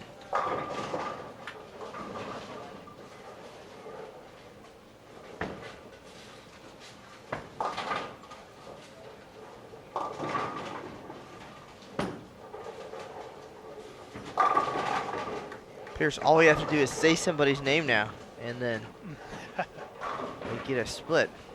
Well, Pete just got a double, so he pushes his lead back to about 60 pins. Walter Ray just got a 9 count, left a single pin. So my life scoring's a little ahead of yours, Matt.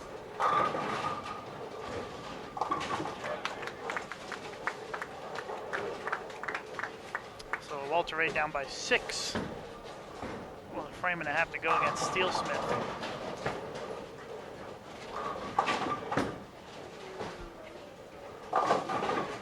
Pete Weber getting some love. Slaps it out.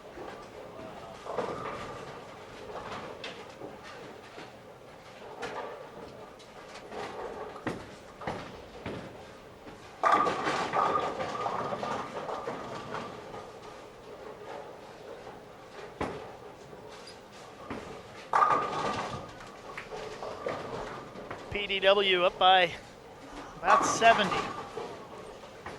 Just a half a game to go.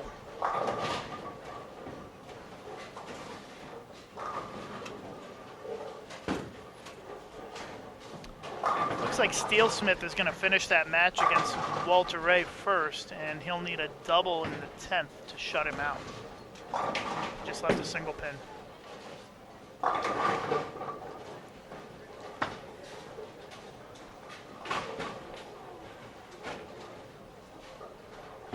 Need a double in 6, I believe. That's what Steel Smith will need, and we'll keep you posted.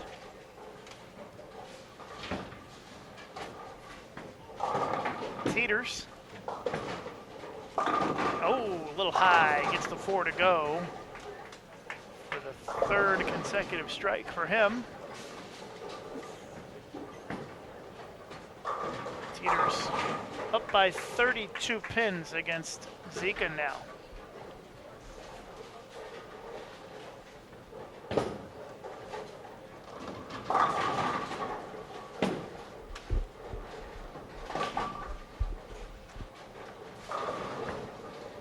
Steel Smith just released the ball and he went through the face and left a split. So Walter Ray Williams Jr. looks like he might survive if he can mark in the 10th, I believe. It is a 4-6-7 split for Steel Smith. Steel Smith was cruising through 6 frames, and then it all went bad really fast. Looks like our defending champ might be the story of the day if he can win. Not too often the defending champ goes 2-0. It's tough to win this tournament back-to-back with the format.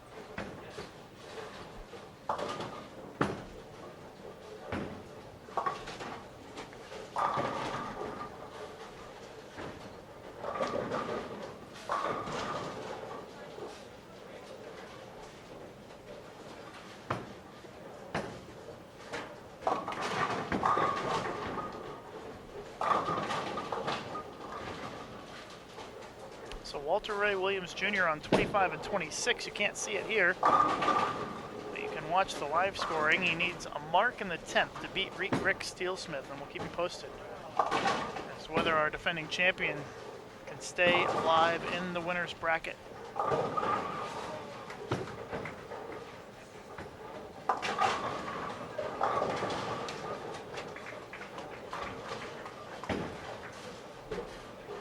Walter Ray struck on his first shot in the 10th, so that is enough.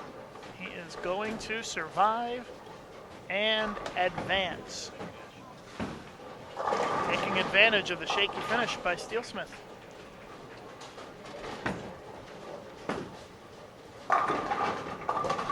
We watched Tom Adcock shoot 270 last game on our featured pairs last round, and he's at 474 with the front six against Bo Gergen. He's steamrolling Bo Gergen right now.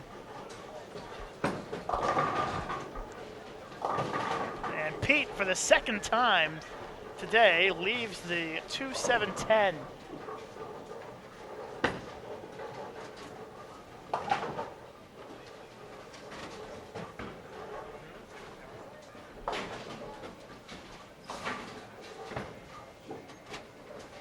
I think he's going to make it this time. He's going to slide that 2-pin right over. Let's see. Oh, there it is. Pete Weber with the big split conversion in the 6th frame. And he is up by 68 with 4 frames to go.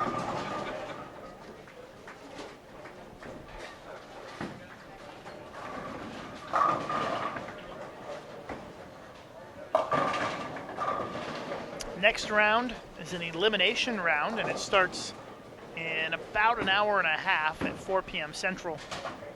We have a re-oil break. We'll be taking the stream offline during that time. But we'll be posting the link again on our USBC Facebook and Twitter accounts.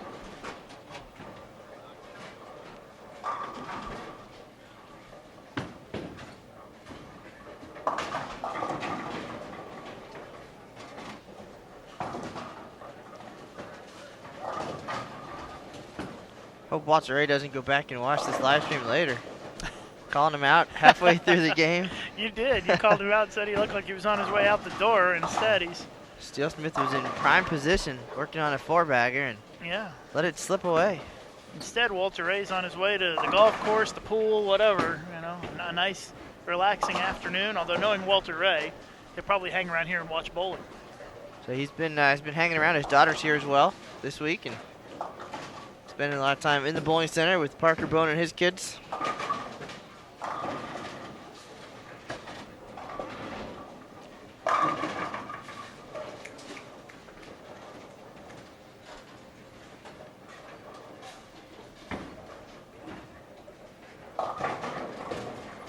Mark Abraham just never could get anything going here against Pete Weber. We're seeing the lefties struggle today a little bit. And Paul McCordick had some trouble on that pair earlier, and play some lefties to our left during the opening round.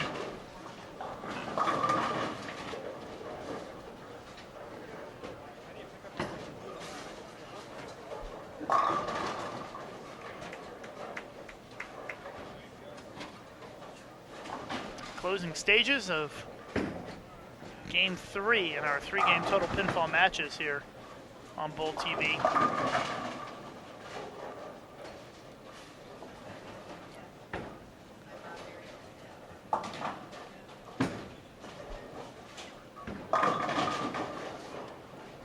Sika's spinning a pin around on the deck like it's spin the bottle. He is down by 39 pins this game. And he is down by 50 overall with 3 frames to go.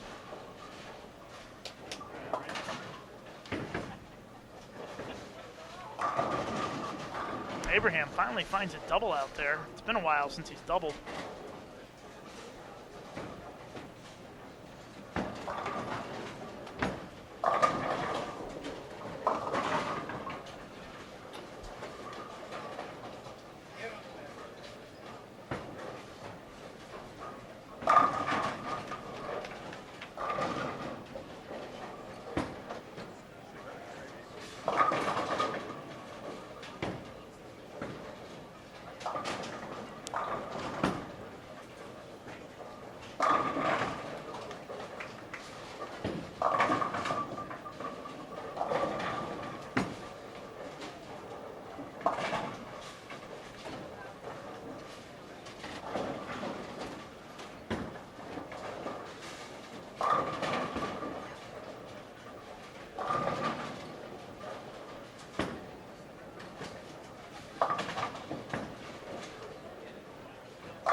Pete Weber, 9th frame.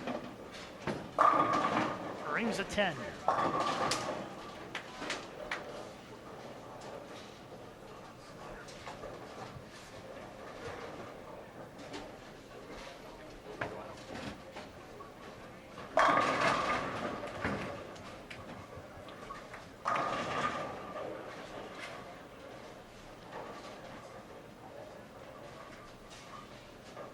Pete's still in good shape. He's going to win this match against Abraham. Won't even need a mark in the final frame, for sure.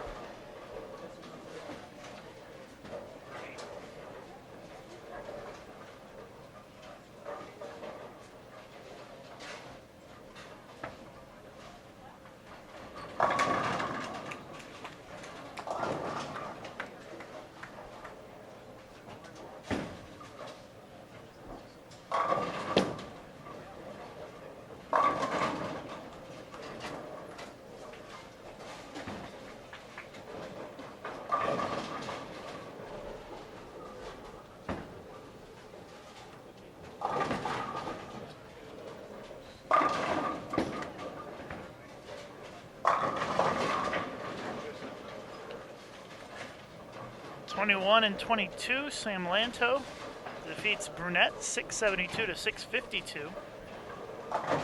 Parker Vone, no problem with Contreras 667 to 532. Walter Ray Williams Jr. 704 to 685. He beats Rick Steelsmith. So this match is on the low end, already done. They went pretty quick down there. Lucas, I think I'm going to go catch up with Walter Ray for a minute All before right. he disappears. And Sounds good. I'll leave this to you, and appreciate everybody tuning in. As Matt would say, that's the news for now. We'll see you on the lanes. There you have it. See you guys later. We've still got a couple of frames to go here before we sign off for this round on Bull TV. Matt going to go interview Walter Ray for a story for Bull.com since Walter Ray is undefeated and done for the day. Get that interview done now. Our winners on our featured matches this round are going to be Teeters and Weber.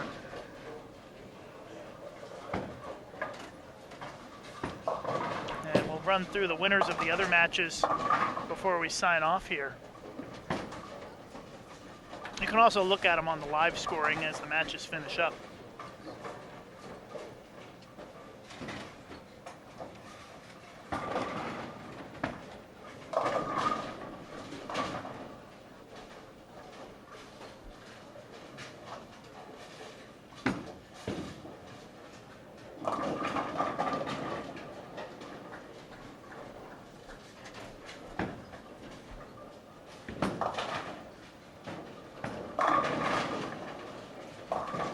Watch the final few shots here from Pete Weber.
Pete wins 650 to 588.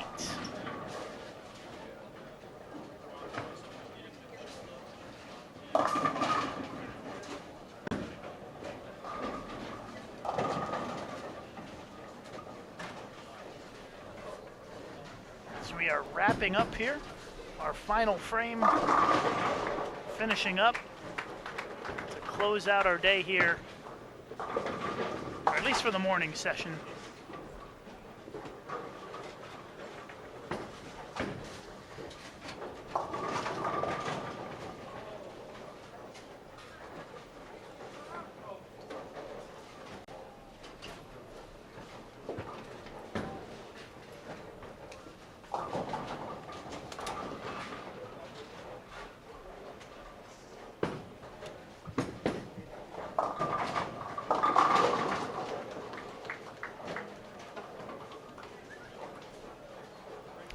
Teeters defeats Zika, and Weber defeats Abraham.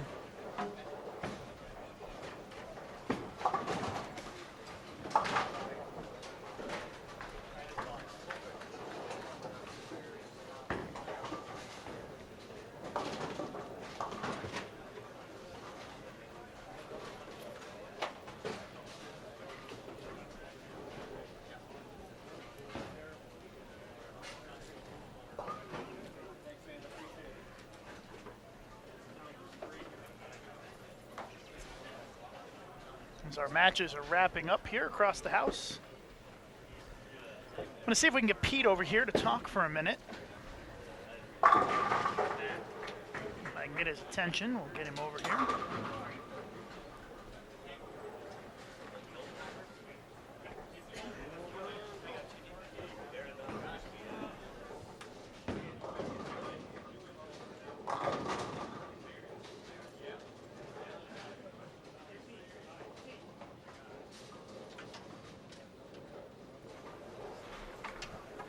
Just do a quick little interview with Pete Weber here real quick.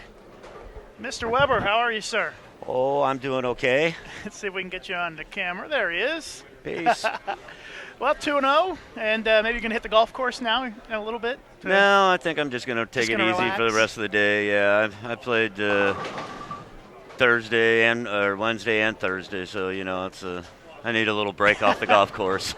Well, you led the qualifying all 3 rounds. It's a little bit different today, right? Coming into both these matches, it's a little different feel than qualifying, right? Well, yeah, because you gotta stay focused on what you want to do, and you make sure that you can hit the pair that you're on.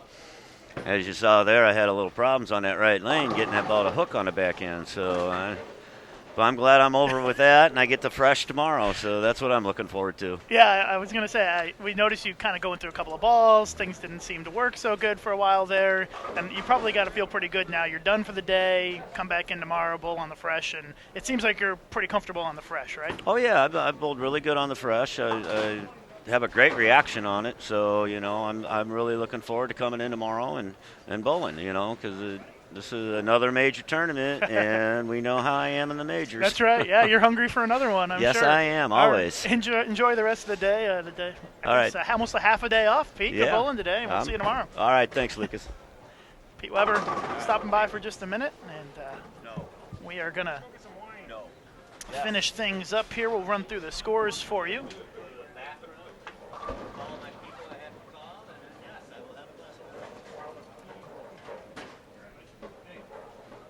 Mellinger defeats Mark Williams 616 to 596. Shaw defeats Boroff 634 to 597.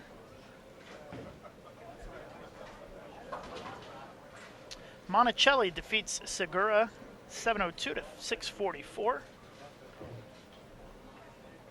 Ended up Teeters at 662, Zika at 596 on our featured pairs. Adcock 739, Gergen 637 in a high-scoring matchup. Edwards defeats Burkett 608 to 573.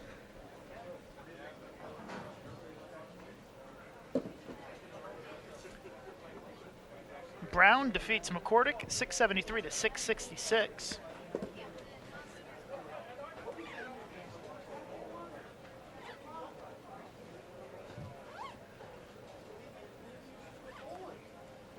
Trying to hook.